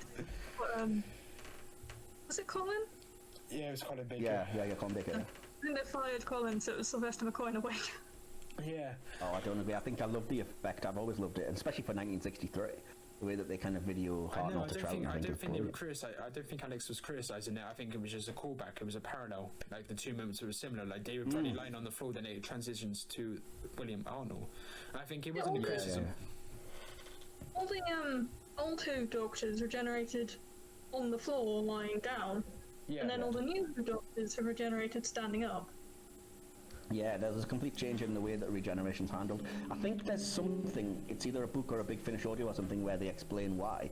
Like something happened during the Time War that made regeneration an explosive process, and that's why it now, has these bursts of orange energy and you destroy TARDISes and stuff. But then again, it was the first Doctor. He used the same energy to regenerate. Well, at least at the beginning, he had regeneration energy coming from his hand, and that was modern effects, not old effects. That wasn't the full regeneration, though. That was to show that in that grace period it was glowing to kind of heal him or whatever. But then when he regenerates, it cuts back to that exact sequence from the 10th planet. It was still the same effects. I mean, yeah, it's splitting hairs, but yeah, either way, naturally... I don't think they can really get the old effects back now that we've progressed past them. But the point I'm trying to make is it tries to offer an explanation, the book you're on about. It offers an explanation to something that doesn't need one, and it just kind of mixes it up a bit. But there we go. I have jumped onto the regeneration scene, so do you guys want to go for your notes? Alex, did you want to go? Do you mind if I just take us through what I've got up to there? Yeah, you can go. I'll go after. Cool. Yeah, I've put the... I love when they're on the battlefield. I think it's a far more respectful... reference in Goodbye to the Brigadier than Death in Heaven, and it almost seemed to me like it was Moffat trying to fix a mistake. I love it when the Doctor kind of salutes the captain and he sees through the perception filter for a second. I think it's a really beautiful moment, and like I said, far more respectful than saluting a Cyberman. I love whenever you pan up to the spinning parts at the top of the console with the Gallifreyan script on in the 12th Doctor's TARDIS. I love whenever you do that, so it was awesome to see Talalay do that. I thought it was an awesome effect when time resumed and you had that wave of energy kind of pulsing out. I noted here that as they return back to the battlefield, and just before they refer to how, the Christmas truce was a miracle, it was the only time it ever happened, Talalay deliberately slowly pans up to show the battlefield, which could have a couple of meanings for me. It was either that this was God intervening in this moment, particularly as you're doing a Christmas episode, which means it could feed into... Like, I'm a man of faith, so that's the way I read it, but you don't necessarily have to. It can just be a reference to, well, it's death kind of floating up out of your body in that way. But I certainly saw it as maybe a higher power intervening in some way, as a kind of reference back to heroism and good. I absolutely adore how clever it was to feed... That's what it means to be a Doctor of War to the Christmas truce. To have that be part of your episode because it's a Christmas special, to tie it all in that way. When I first watched this, like I said, I was in a church and I was surrounded by 3 of my closest friends, and I was in tears and I was thoroughly embarrassed because I was like, watching this. It's a long story. I think I have mentioned it. I thought I had anyway on the podcast. I didn't actually watch this on Christmas Day for the very first time. I was lucky enough to win tickets to a preview screening because they were doing like a tour for the end of Capaldi and Moffat. So there was a church in Newcastle, which was the closest one to me that I got tickets for. Geordies. Geordies, the Geordies. Up the Geordies. Yeah, exactly. Geordie lad. So yeah, I gave, I won 4 tickets. I gave 3 to some of my closest friends, and the screening was actually in a church, presumably because that was the only place that could seat so many people, and you could have like a cinema screen just set up at the front. So I was in a church surrounded by friends when I first watched it, and it was like the 12th of December. It was a couple of weeks beforehand, but they didn't have the regeneration, everything after the regeneration, so they had nothing with Jodie Whittaker because they kind of said they wanted to keep that as a Christmas Day surprise. So it had everything up till Doctor I Let You Go, and then the start of the orange energy, and then it just flashed up with to be continued on Christmas Day, for us anyway. So yeah, that means. So that's why I think that's what I referenced before when I said it's a very personal thing to me, because it's always kind of nice to have your fandom appreciated in that way. And there's a picture of me, as I'm sure I've mentioned a lot of times, that's my profile picture on Twitter, that is me in the snow holding the door to Capaldi's TARDIS, and that's from that event because they had a TARDIS set up for like a photo op, which was awesome. Yeah. So it was, I think the episode might improve like half a point to what I would have given it, just because of what it means to me on an emotional level, because I'll always remember sort of being surrounded by friends and watching it in a church and getting my picture with the TARDIS and everything. And that's a really cool photo. Oh, you're looking at it? Yes, I am. I've got it on my phone. Ah, cool. Yeah, that's what that was from that event 3 years ago. So it was a great event. Kudos to the BBC for doing it, man. But yeah, so I thought the Doctor of War stuff was brilliant. As I said, I embarrassed myself a little. I think, again, falling into what the key themes are and how the dialogue references it. The 12th Doctor saying the universe generally fails to be a fairy tale. That's where we come in, before staring into sunset, as you've referenced. Yeah, that's when they first say, you know, letting go of the Doctor is so hard. I liked the Clara thing because I know that, like, on a practical level, it was... To go back to that, I do like the scene, but it was just the CGI that let it down. I do like the moment. I love Jenna Coleman. I'm glad she came back, but the actual CGI, not for me. Sorry, go for it. See, I like the CGI because, and maybe you read it as, oh, it's a bit rubbish, but I read it as deliberately kind of, it's memories, so she's kind of, she's not fully there, but she's still being seen, and she's bathed in light to me, so it's very much like, I know on a practical level it was because she couldn't be there, but to me it was kind of like, you know, if you're remembering somebody in your memory, there is a kind of haze, and, you know, she is ultimately deceased, so kind of being bathed in light like an angel in that way was interesting, to me anyway. Yeah, I loved Nardole. I don't like Nardole as a character, and I didn't really love the jokes about glass nipples and invisible hair. But I love that he got. I love that he got to be. Matt Lucas really surprised me when he switched on a dime and then said, "I've got some advice for you. Don't die. I really think if you do, the whole universe might go cold." And then Capaldi's rebuttal of, "Can't I rest?" and them saying, "You absolutely can. It's your choice." I think it's absolutely beautiful because that's, again, it's feeding into. To me, anyway, I read it as being a sort of reference to maybe mental health and being suicidal, and kind of, you have the choice to carry on and be a hero if you want to, but you've got the right to live and die however you choose, kind of thing. Maybe a bit too deep, and I might have just dragged everybody down there, but... Jesus Christ. I now feel sad. Not that probably made that sound different, like as if it's endorsing suicide or whatever, but all I'm saying is, everybody has the right to face death on their own terms and, you know, feel okay with it or not feel okay with it. And even when you're mourning death, yes, you can mourn in your own way. But it's intriguing how the Doctor feeds into that by saying, like, my testimony would shatter all of you. A life this long is an empty battlefield where everyone else has fallen. It's a really interesting way to look at regeneration that you could only really do when you're this far on in the show. And I loved it. I loved Murray Gold's music. Yeah, and I love... then we get into the actual regeneration stuff. I don't really have much to say, but I don't want to carry on into what you probably have written, so... Okay, so that was awesome. Alex, do you have any more notes? Because you said you wanted to go on. We talking about the regeneration? Just before that, like the scenes with the first and 12th Doctor. We'll get on to the regeneration. I have stuff about the generation, but I can talk about this as well. Okay, go for it. So, yeah, I've never really liked Nardole, but I agree this scene was very cute. Just the little cuddles. Yeah, I love that bit. I love that moment. Clara, it's an interesting reading from Mike for Clara there. I never thought about it that way, just thought the CGI was terrible. It's probably just me, to be fair. Yeah. I don't know, it's an interesting reading. Oh boy, I have a lot of opinions about Bill, and we'll get comments on this. I'll probably agree with you. Really liked her. Yeah. Because, you know, with all the other companions, they've been kind of damsels in distress and kind of not. Clara was... I think the reason people don't like Clara was because she was quite out there, and she, you know, had her own mind. But then Bill, in a single series, had to get rescued by the Doctor multiple times, nearly died, and then got converted. Yeah. The thing is, I agree somewhat. I think in the series 10, I think she was pretty good, and I also like the representation they gave her. That respect's lovely moment.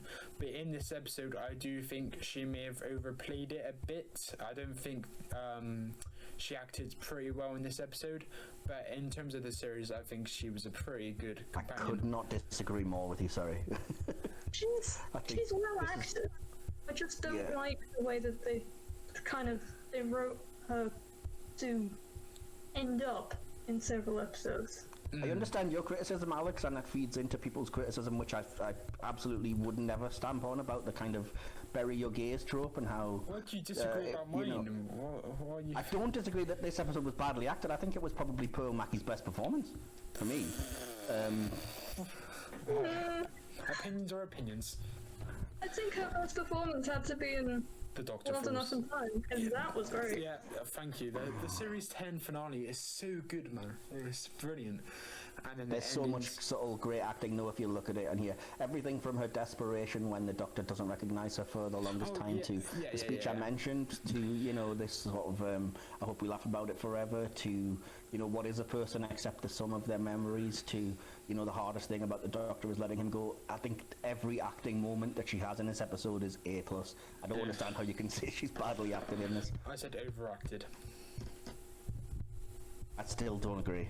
I think it was subtle, if anything. Fair enough. Somewhat. Fair enough. Anything else? Additionally, I don't hate her on the whole. I just hate how they ended her episodes. It was like she had to be rescued far too many times. Yeah. I do agree that it was a very, very nice, a very sweet scene when they say goodbye and he remembers Clara. That made me cry. Same. Clara coming back made me cry. It was really, really sweet. It was like, oh, she's back. Yeah. Jenna Coleman is superb. Yeah, it was a very good. On the whole, I should have probably noted as well, sorry to interrupt, Alex, that I think the dialogue there is again important, because it's the whole point of bringing back Clara is to say, you know, do you want me to show you how important memories are? Yeah. Sorry, hello? I think they've had to go somewhere just to do something. But yeah, they'll be back. So, do you want to talk about the regeneration scene? Hello back. Welcome back. That was quick. I said hello there back. was a very, very loud car outside. There's like a rugby game or something going on. I did hear the beep. That's cool. Now, do you guys want to talk about the regeneration scene? Well, you can start. You've been leading it, so I'll let you talk. I don't have anything to say. I've only got like 6 notes. Okay. I only got 3 notes for the scene actually. I put the regeneration speech was one of the longest, if not the longest speech for And the best. And I do believe it went on for a tad too long. And there's one line I've never understood. Mike is adamant.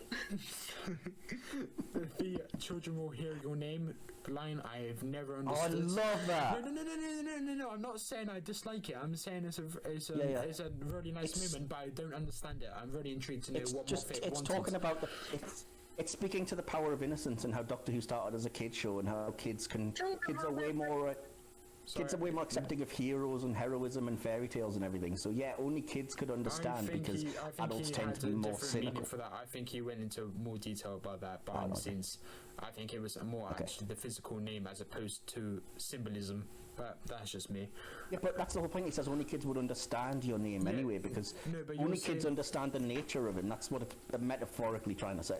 No, but you're saying no one will ever be able to hear your name except from children. That's not symbolism. No, be able to physical. Understand, not be able to hear. No, he says here. I'll get this transcript up. I'm fairly certain he says they wouldn't understand anyway, except for children. Hang on, I've got the regeneration scene on my phone right now. I've got the transcript. Grab the transcripts and he says. I'm looking for the cuddles. Oh yeah. Ha. I'm sorry, Michael, but I'm about to rip into your assessment there. I put except collapses. Except children. Children can hear it sometimes. If their hearts are in the right place and the stars are too, children can hear your name, but nobody else. Fair enough. I mean, my point still stands. Nobody would understand it anyway. Well, it's the next one. Yeah. Yep. And then I did say it was a really nice regeneration scene.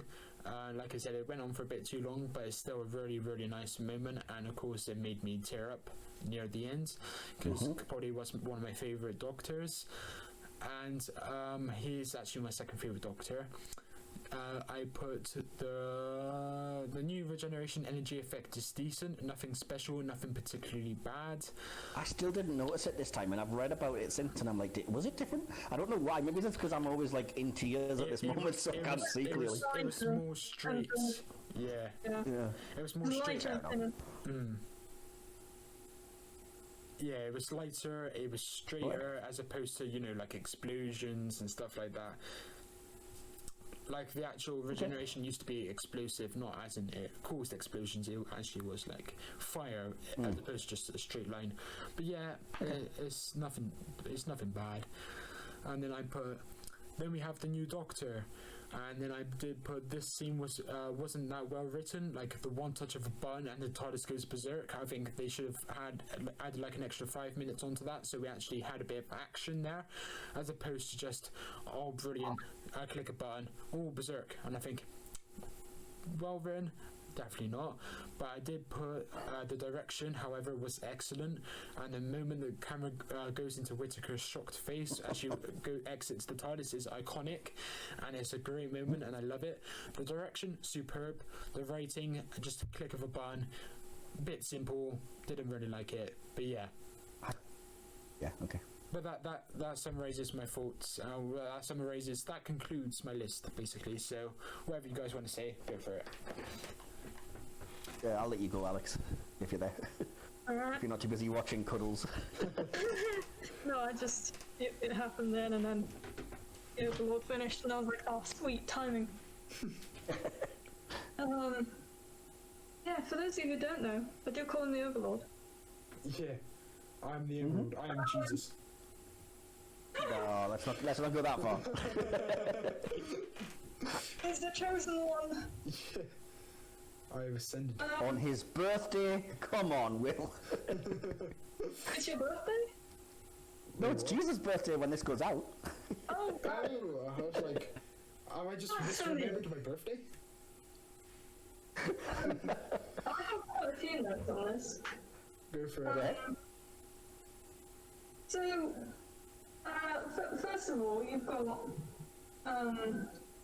something I said earlier about the lighting, and I didn't want to mention because it went to regeneration. So you have, we mentioned the lighting. It's quite dark and cold and gloomy, except the TARDIS is, it's clean, it's sterile, which I suppose might be a hint towards the name Doctor. I don't know. The testimony is quite warm, and then the where Rusty is, forgot the name of it, is overtly hot. Feels a bit like hell. Yeah. Thank God. Ooh, good point. I didn't register that. TARDIS at the end is both really warm and really cold. Yes. Which signifies the joy of rebirth and life and everything that is the new Doctor. And the sadness and pain and anguish is the death of the previous Doctor. Completely agree. Also, being a born person, which I thought was quite an interesting touch because, she's. Why would you play the Doomsday theme unless it's a goodbye to Murray Gold, which is entirely possible. Yeah, I think the music at the end, if I can just jump in, is actually a combination of two songs from the Murray Gold era. But I'd have to, I think one of them's called The Rush to Save the World, or Time to Save the World, or something like that, and then it kind of incorporates to one of the iconic themes, which I can't recall the name, maybe Doomsday, I'm not sure. I only took note of the one that's literally Doomsday, called yeah. the Doctor's theme, Yeah, the Doctor's theme, which was the only Doomsday, one I noticed. yeah. It's Doomsday, 'cause it's the same one that was playing on the beach on Battle Bay. I don't think that's specific to Doomsday though. The one I heard was actually it's the Doctor's theme. You have like the title woman. of it is called Doomsday. Yeah, Okay, fair enough. yeah. Not the episode, the music. I can vouch for Alex because I did the Richard Osman's House of Games and I had to look up the names of the music tracks, and it is Doomsday. It's like a variation of it. That's why it's the official title as the soundtrack. But of course the soundtrack wasn't released for this episode. But that's what they called it. It's like a standard name for it. So They yeah, only released the Series 9 soundtrack last year, so yeah. I'm still I feeling know they them haven't as released well. Series 10. Series 10 soundtrack was pretty good. Then 12 Swan Song, which again you said was really long, Yeah. included quite a few interesting points in it. Including Peter saying goodbye to the 12th Doctor, or Moffat saying goodbye to his hero. And then the bit with the children was something that I actually really liked, Yeah. because children have no prejudice. Mm. They're the ones who gives them that prejudice over what they're taught to believe. They're not born with it. Yeah. So, if you know, children will just see him for who he is, or who they are now. And that's something that I find really, really. I don't know the word. Touching. Yeah. Poignant, glad you beautiful, mentioned that, yeah. Poignant, that's the one. On the tip of my tongue.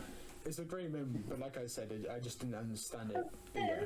finally, to rebut your point about 13 pressing a single button and the TARDIS getting haywire, Yeah. you're not the Doctor unless you've broken the TARDIS. And she does. That's true.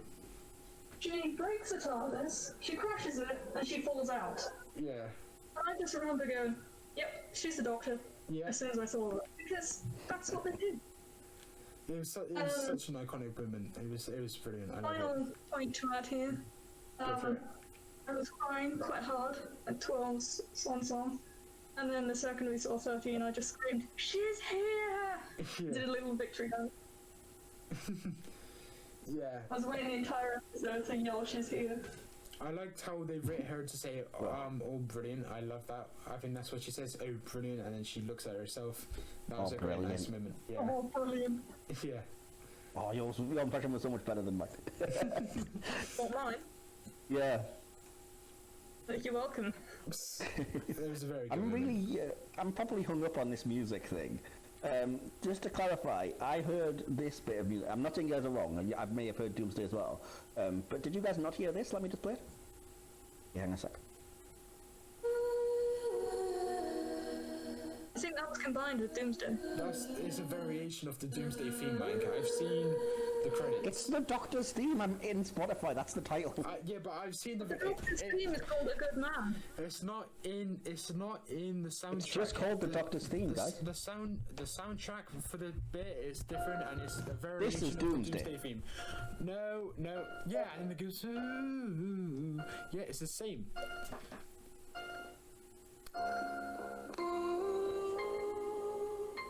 Yeah. Yeah, they combined Doomsday and that other one. It's a variation. Okay, fair enough. It's a remix. How I was dare just you? playing. How dare you Fair try enough. to prove Maybe us it's.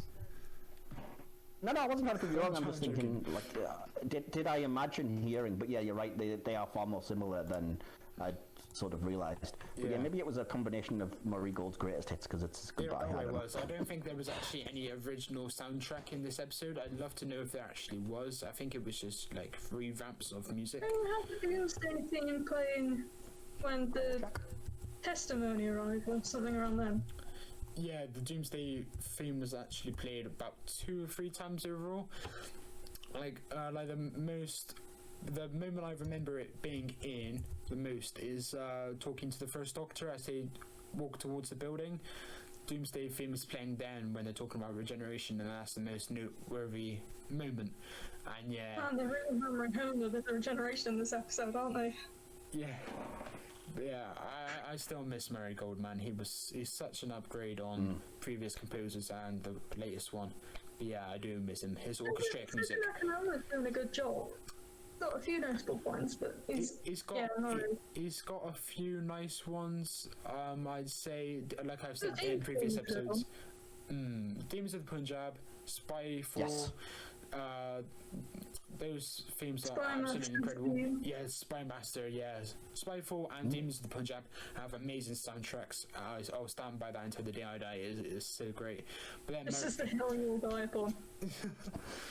But then I'm really interested to see if they do like the similar kind of callbacks in the Chibnall Era's final episode, whenever that comes in, however many years. Like if they do like a second Akinola greatest hits moment, and then if that actually happens, and the whole episode has a great soundtrack, I'll be like, oh, I didn't realize that one was so good. I didn't realize that one was so good. And you must remember, I've only seen most of the Chibnall Era episodes once or twice, so I can't really judge the music after just listening. Have you, just out of curiosity, have you listened to the soundtrack on its own or not? Yes. Oh, okay, And, fair enough. I'd say there's only about 10 that I really latch onto. I'm the same. I find a lot of it unmemorable, but I do like what's it called? My Beautiful Ghost Monument. The ending scene from Demons of the Punjab that plays over the credits, and then as you mentioned, like the Spy Master, and there's bits and pieces. They're not on the soundtrack, obviously, but bits and pieces from Timeless Children that I like as well. Yeah. Timeless Children has some good music. Yeah. It sure does. Well, I have just written in capitals this speech and then multiple exclamation points. I love it. I think it's perfect. I don't think it's too long. I think it's a fantastic description of the Doctor, of the show, of what fandom should be. I absolutely adore it. I noticed that the camera was following the Doctor around, like it's completely wrapped on his attention, and that when he gives the key parts of the speech, it's from on high, almost on a pedestal, to the universe or to the viewer. I've already mentioned Dr. Let You Go could be Moffat, could be Capaldi, last words. The ring falling off, or part of the ring, because obviously part of it is Capaldi's wedding ring, because it doesn't fit Jodie, is a nice little callback to Power of the Daleks, where Ben doubts that the second Doctor is the same person because the first Doctor's ring doesn't fit him. Obviously, I've written down you've got the Doctor's theme when Jodie enters, but you guys have mentioned we've gone over that in far too much detail.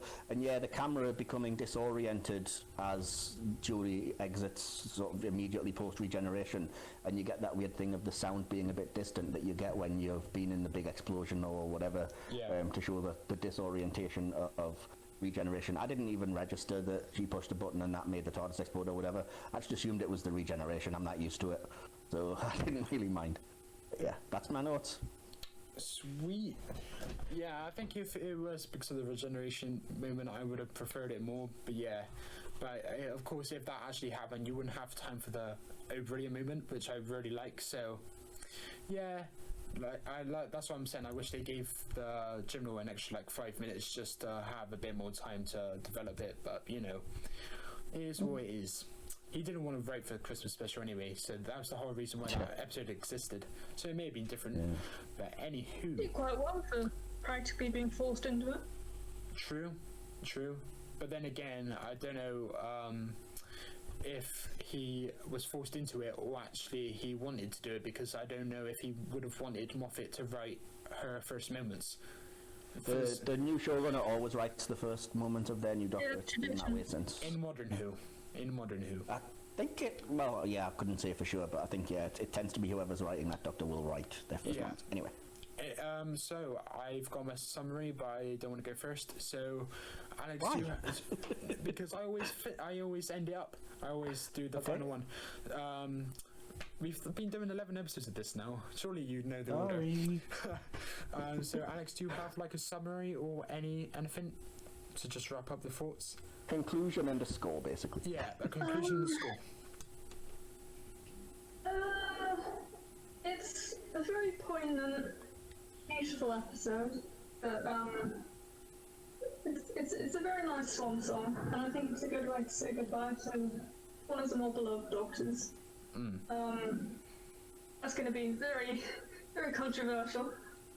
Nah, Capaldi's loved. He's one of the most loved. Capaldi's really liked. Have you heard them all? The Matt Smith fans? Yeah. Viewership. Sorry, if you are a Matt Smith fan, you're nice. Just don't come after me, please. Well, you've got one right here, because that's Will. Yeah, Overlord. You're great. You're doing great. He is my favourite Doctor. Don't disrespect. You're doing great. 11's awesome. Yeah. Oh, thanks. It's a very nice goodbye to a much loved Doctor. And I think the welcoming in of Miss Whittaker could have been done better. I'm all pretty good. And some parts of it there were ultimately forgettable, I think, to me. Most of it was rusty, sadly. I don't remember that much, just rusty. But overall, very good episode. Not sure about the score. 7.5 to 8, maybe? Later than 8. Good night. Landing on an 8, okay. Landing on an 8 out I of thought 10. you said 10.5 there, I was like, whoa. Sorry. If only. So it's an 8, right, okay. Sweet. Good summary there. Michael, do you want to go next? Well, I know you're trying to put less importance on me by you going last, but I will give the actual correct summation and score. What? I'm joking, I'm joking. No. I'm joking. Yeah. I just want to point out to the audience that despite the fact that you'll hear something after this is the correct summation and score. Yeah, okay. So, I've said a stunning summation of the beauty and power of this show and its central hero. That so many people ignore or disregard this to focus on nitpicks is emblematic of a misguided, spoilt fandom that doesn't really understand that which they claim to love. Some of Moffat's best dialogue is present here, so let's not let it get overshadowed by lame, jokey sexism. Talalay's direction is breathtaking throughout, and the VFX and music teams are at their nadir. On initial viewing, I was disappointed by the lack of any real enemy threat, but that's the point. A treatise on hope's power, life and death, what carries on, emotional attachments, and the very nature of good and evil. In a world that desperately needs a hero, this reinforces what that means, and I'm sorry if you don't connect the same way, but it speaks to my soul. And I gave it 9.5 out of 10. Sweet. I think this being our final episode together, you just want to get us cancelled by calling out such a big proportion of the fandom. Fantastic. But there we go. 9.5, that's very strong. Alex, out of interest, what would you rate A Christmas Carol out of 10? If you're still there. Oh, they're muted. Oh, there we go. What would you rate A Christmas Carol out of 10 out of interest? Christmas Carol? Yeah. Oh, the shop? Yes.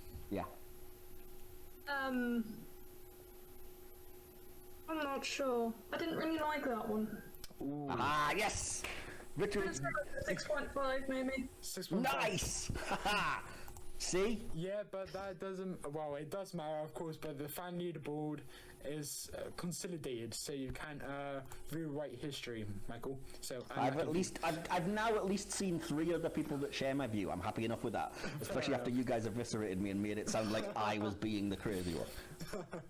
Well, Contextually, it's quite a good episode, but the way it ran and it was done, it was fair enough.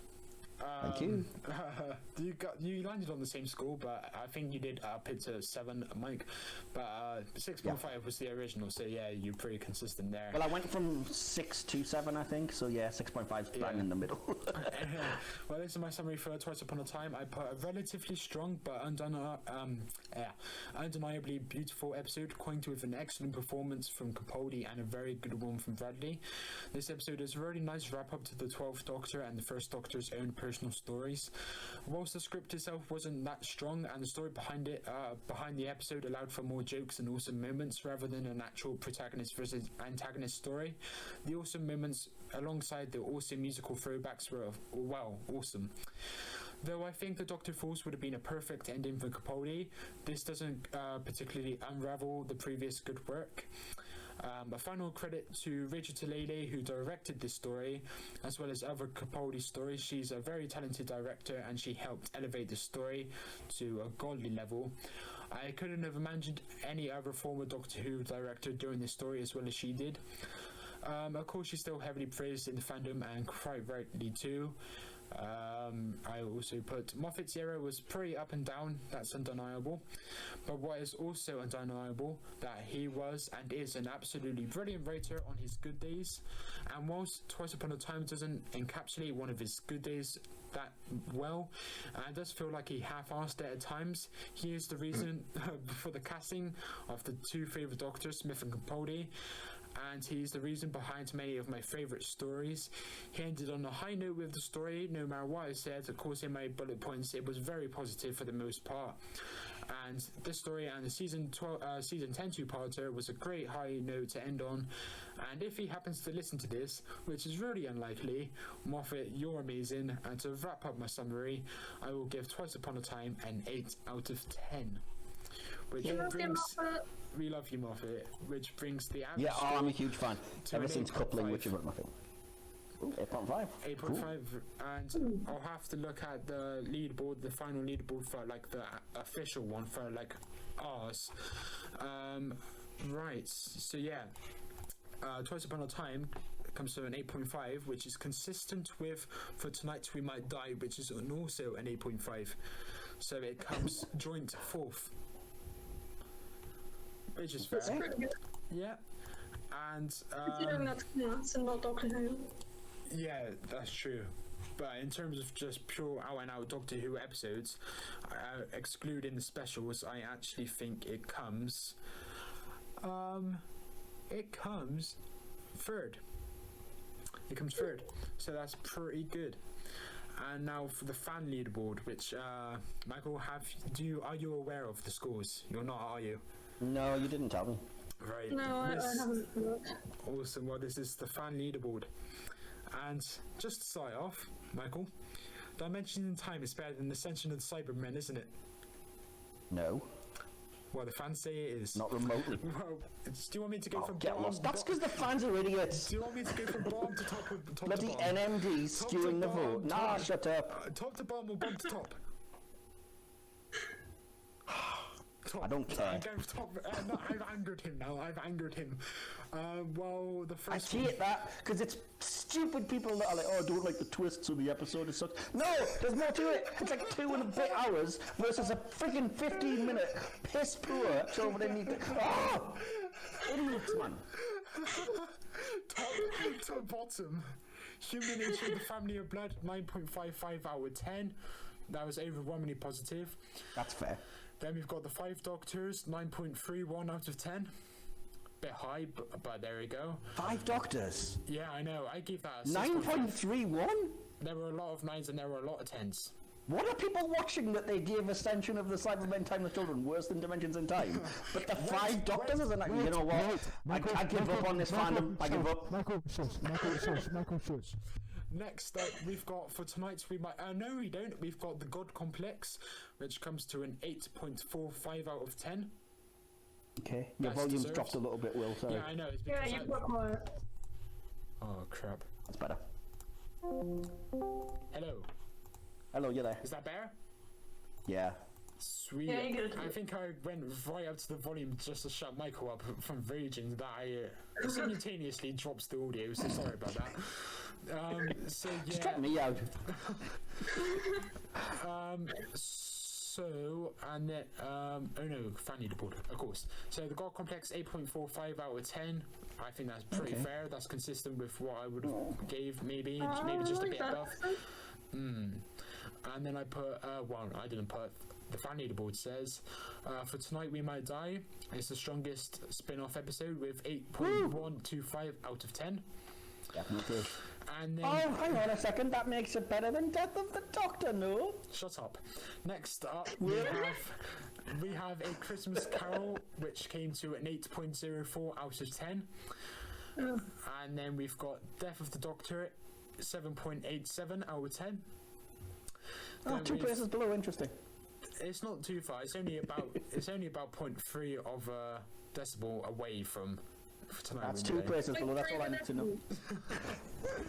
Then we've got The Curse of Fatal Death, 7.4 out of 10, which is below your score, I Okay. believe. Then Is it? everything changes. I possibly. think you gave it like an 8 or something. That one Torchwood. That's Torchwood, yeah. Yeah. Everything changes is 7.31 out of 10. That was the I weakest. gave it a spin-off. 7, I think, which means I was really close. Well, that was the weakest of the 3 spin-offs we've reviewed. Well, you've reviewed. Then we've got Yeah. Dimensions in Time, which no, we don't. Then we've got Twice Upon a Time, which comes to 7.2 out of 10. which That's I think quite is low. pretty low. Yeah, it's lower than all of ours anyway. Wait, that doesn't. No, you just said Twice Upon a Time was averaged at 8 point something, didn't you? No, that's Oh, ours. this is going by fan things. Okay, yeah, so this is fair fan enough. Fair enough. leaderboard. Yeah, I'll this say is why the the fan official thing leaderboard in a doesn't bit. work. People just vote with their whole bloody agendas. This is why this idea just doesn't work. People voted against Twice Upon a Time because they were like, "Oh, sexism." Most of the People scores voted for for Timeless Children because they didn't like was the like 5s, 6s, and 8s, so it wasn't bad. It was just which- average to good. With That's 'cause people one are or two idiots. good ones. Merry Christmas, everybody! Yeah, this isn't.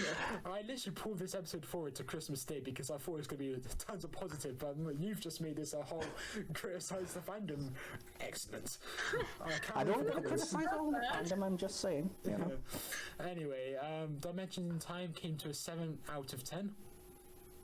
Now, What? I know you're going to be a bit nuts about this one, but I did watch it because of the Martin video, and I completely disagree with your assessment that it's the worst thing ever, or like that it's like a 2 out of trash. 10. It's not. I'd be more than happy to give it like a 4.5 out of 10. I don't think it's that bad. It's trash. Oh god, here we go. Then we've got second from bottom, An Earthly Child, should I say? And that, another Oh, that's a bit. that comes to 6.05 out of 10. And then we've got Ascension, the Cybermen, the Timeless Children, which comes to a 6 out of 10. And of course it comes bottom. Well done, fandom. Hope you're proud of yourself. Shout out to Bulls Trek and John the White and all those other knobs. No, I'm going to find that thread now, and then I'm going to read out the people that said that, and then if these are people you like, you cannot say it, okay? They are not people I like, I can tell you that now. Okay, so we've got Big Teddy. We're gonna get so many comments about this. So we've got Mario, who was in episode 1. Yeah, Mario's disagreed with me on everything. I literally just agreed with him on Twitter like 10 seconds ago when I was scrolling at it. And then Tempo BB Chuts said 0 out of 10, but I did disregard his reply. I've disregarded his reply. I disregarded that reply. Idiot. And then we've got Dan Peters, and we've got University, who brought that score, but they still rated it pretty average. And then we've got What did they give it? 5s and 6s, I believe. And then Joe Hall brought the score down. He gave it a 2 out of 10. Idiot. I gave it a 5 out of 10. Are you going to call me an idiot? Yeah, you're an idiot. What about the Timeless Children? Ascension is good. Timeless Children is not good. It comes to a 5 out of 10, which is the average. Oh, it of comes course to it's average. good. It's not. Dude, What's the problem with it? You can't say it's absolutely good when the ton of people says it's not good, and when the ton of people averaged it to a Why are they 6 saying out of it's not 10. good though? I just Why are want they to not? say now that the IMDb for the Timeless Children is 5.2. Thank you. Again, that's because idiots. Same as how Captain Marvel's you can't just say friggin' people with a different opinion to you are idiots. It's like 800 people voted. 800 more voted for that one as over Ascension. Exactly. people want to believe what they want to believe. I've already said this. People fit their own agenda quite nicely. I don't like the twist to 100% to the Timeless Children, but it is not a bad episode. Anybody that says that just doesn't really understand television or media or writing and just goes, yeah, I don't dislike this one decision, so the whole thing sucks. Happy Oh no, Christmas, everyone. Jody's just had a very low rated run. It's the highest rated on 7.5. Fair enough. Anyway, It's a very good episode. The people have spoken. I came to a 6 out of 10, which I don't yeah, we know how well understand that why goes. you are so- I don't understand How's why you- Brexit working how out? are Yeah, you- listen to democratic how people. Are you so angry? Why are you so angry? You said it was like an 8. It came out to an 8 in your review, and then it came out to a 6. It's 2 points below. That's 2 big points. That's the point. I mean, It's in fair. fairness, an 8 is quite high and then 6 is like average. Yep. Ascension and Timeless Children is an average story. It's not bad. It's not good. It's not very good. It's not. It's It's really average. not. It's average. People say it's a 6 out of 10, therefore it's a 6 out of 10. Cool, relax. Relax. This is the most exasperated I've ever seen you. Just relax. His opinions. Relax, please. Now, this is the R leaderboard. I will also cross-reference it to the actual fan leaderboard just to say which one comes out higher and which one comes out lower. So our leaderboard, it comes to Human Nature, The Family of Blood, 9 out of 10. I thought we'd already done this one. This is This ours is as our well. leaderboard. So the one I It's weird that we both have that as top, though, the fans and us. So, Yeah. agreement, yay! but of course the fans Yeah. rate it a bit higher because I did rate it like a 9 out of 10 or like an 8 out of 10 in the end. There's Oh, no, more like of a them, 9 out though, of to 10, be yeah. fair, so it's going to True. increase the... And then our second place was Death the Doctor, 8.75.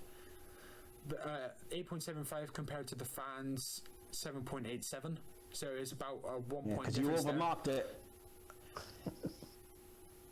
In retrospect, yes. Nowadays, I would probably give it a 9 out of 10, but it was just because You give it a 10? No, I gave it a 9.5. In retrospect, I give it a 9. I don't think it's that excellent, but yeah, 9 out of 10. But fair enough. And then we've got A Christmas Carol, which comes to 8.66 out of 10.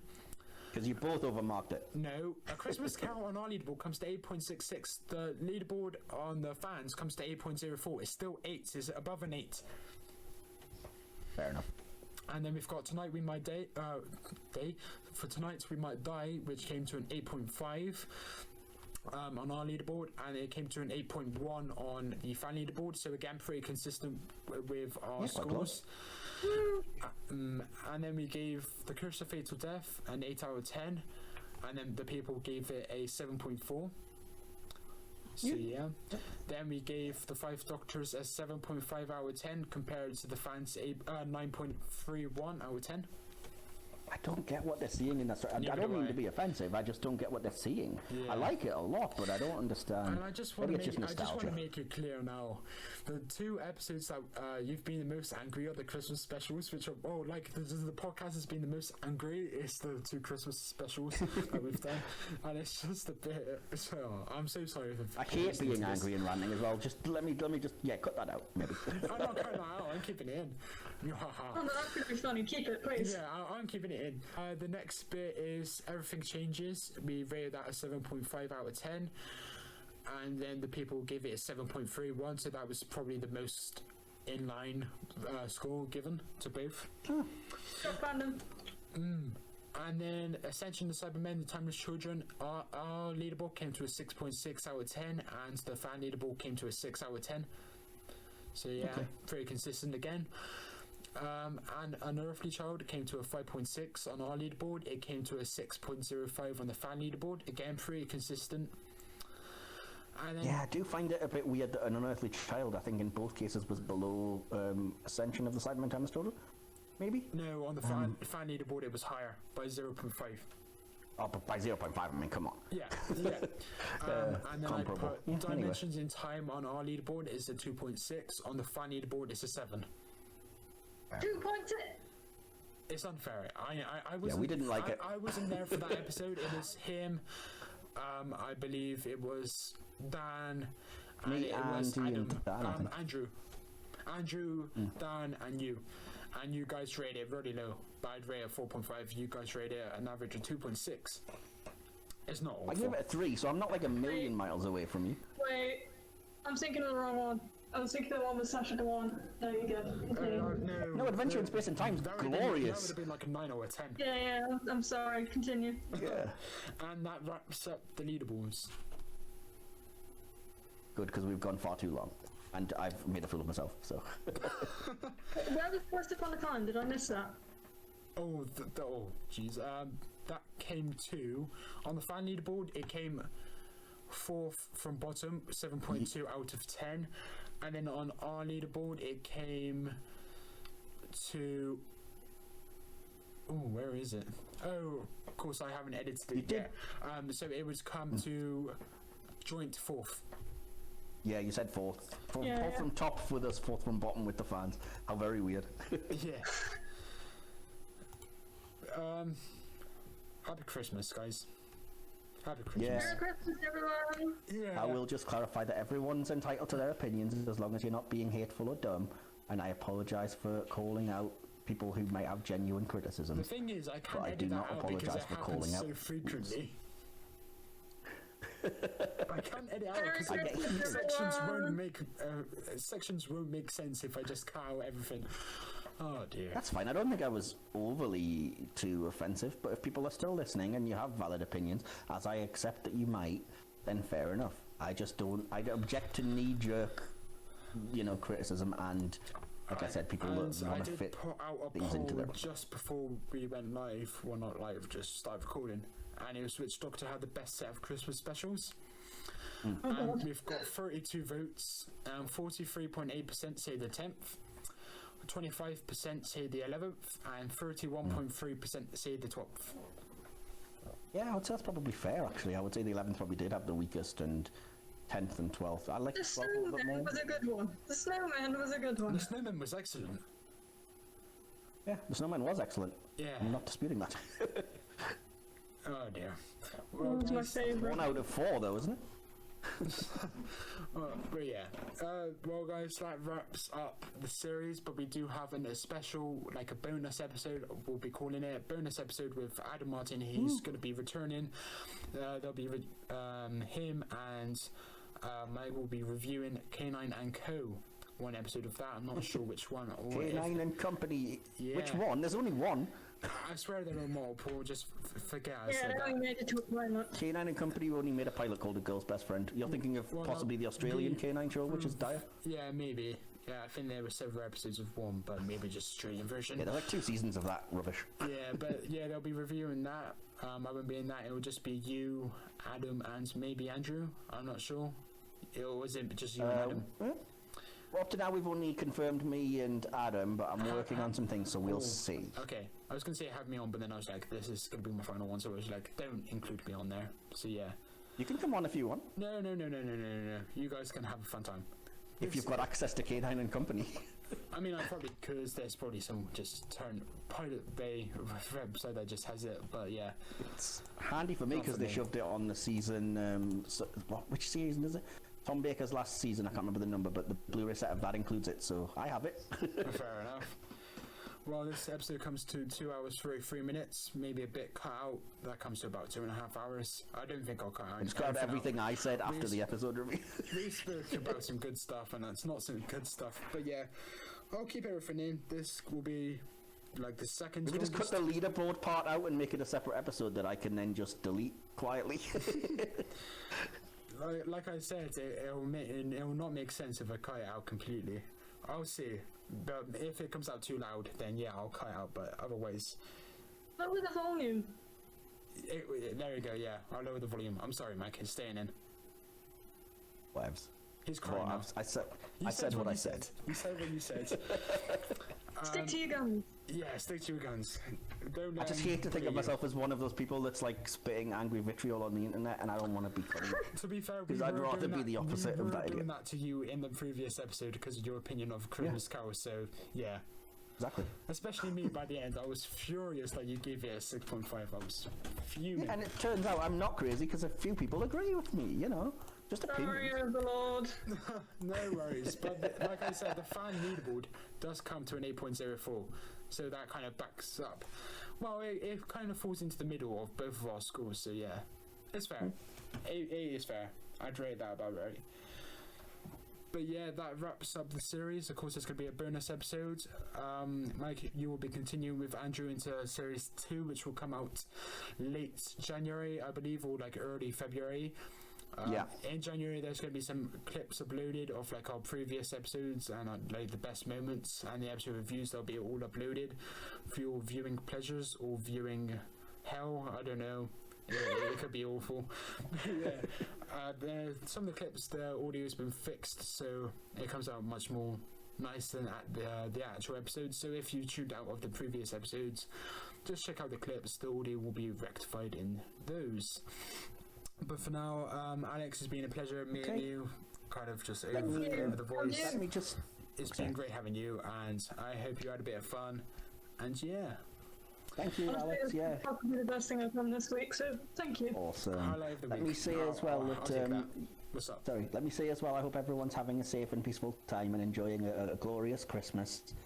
Stay safe, everyone. Yeah, stay safe, take care of yourselves. I really do genuinely hope you're having a great day filled with all the joy and happiness of the season. And let me just end by saying, in a very subtle and appropriate way, and a Merry Christmas to all of you at home. Merry Christmas. Stay safe. Merry Christmas, guys. See you in a bit.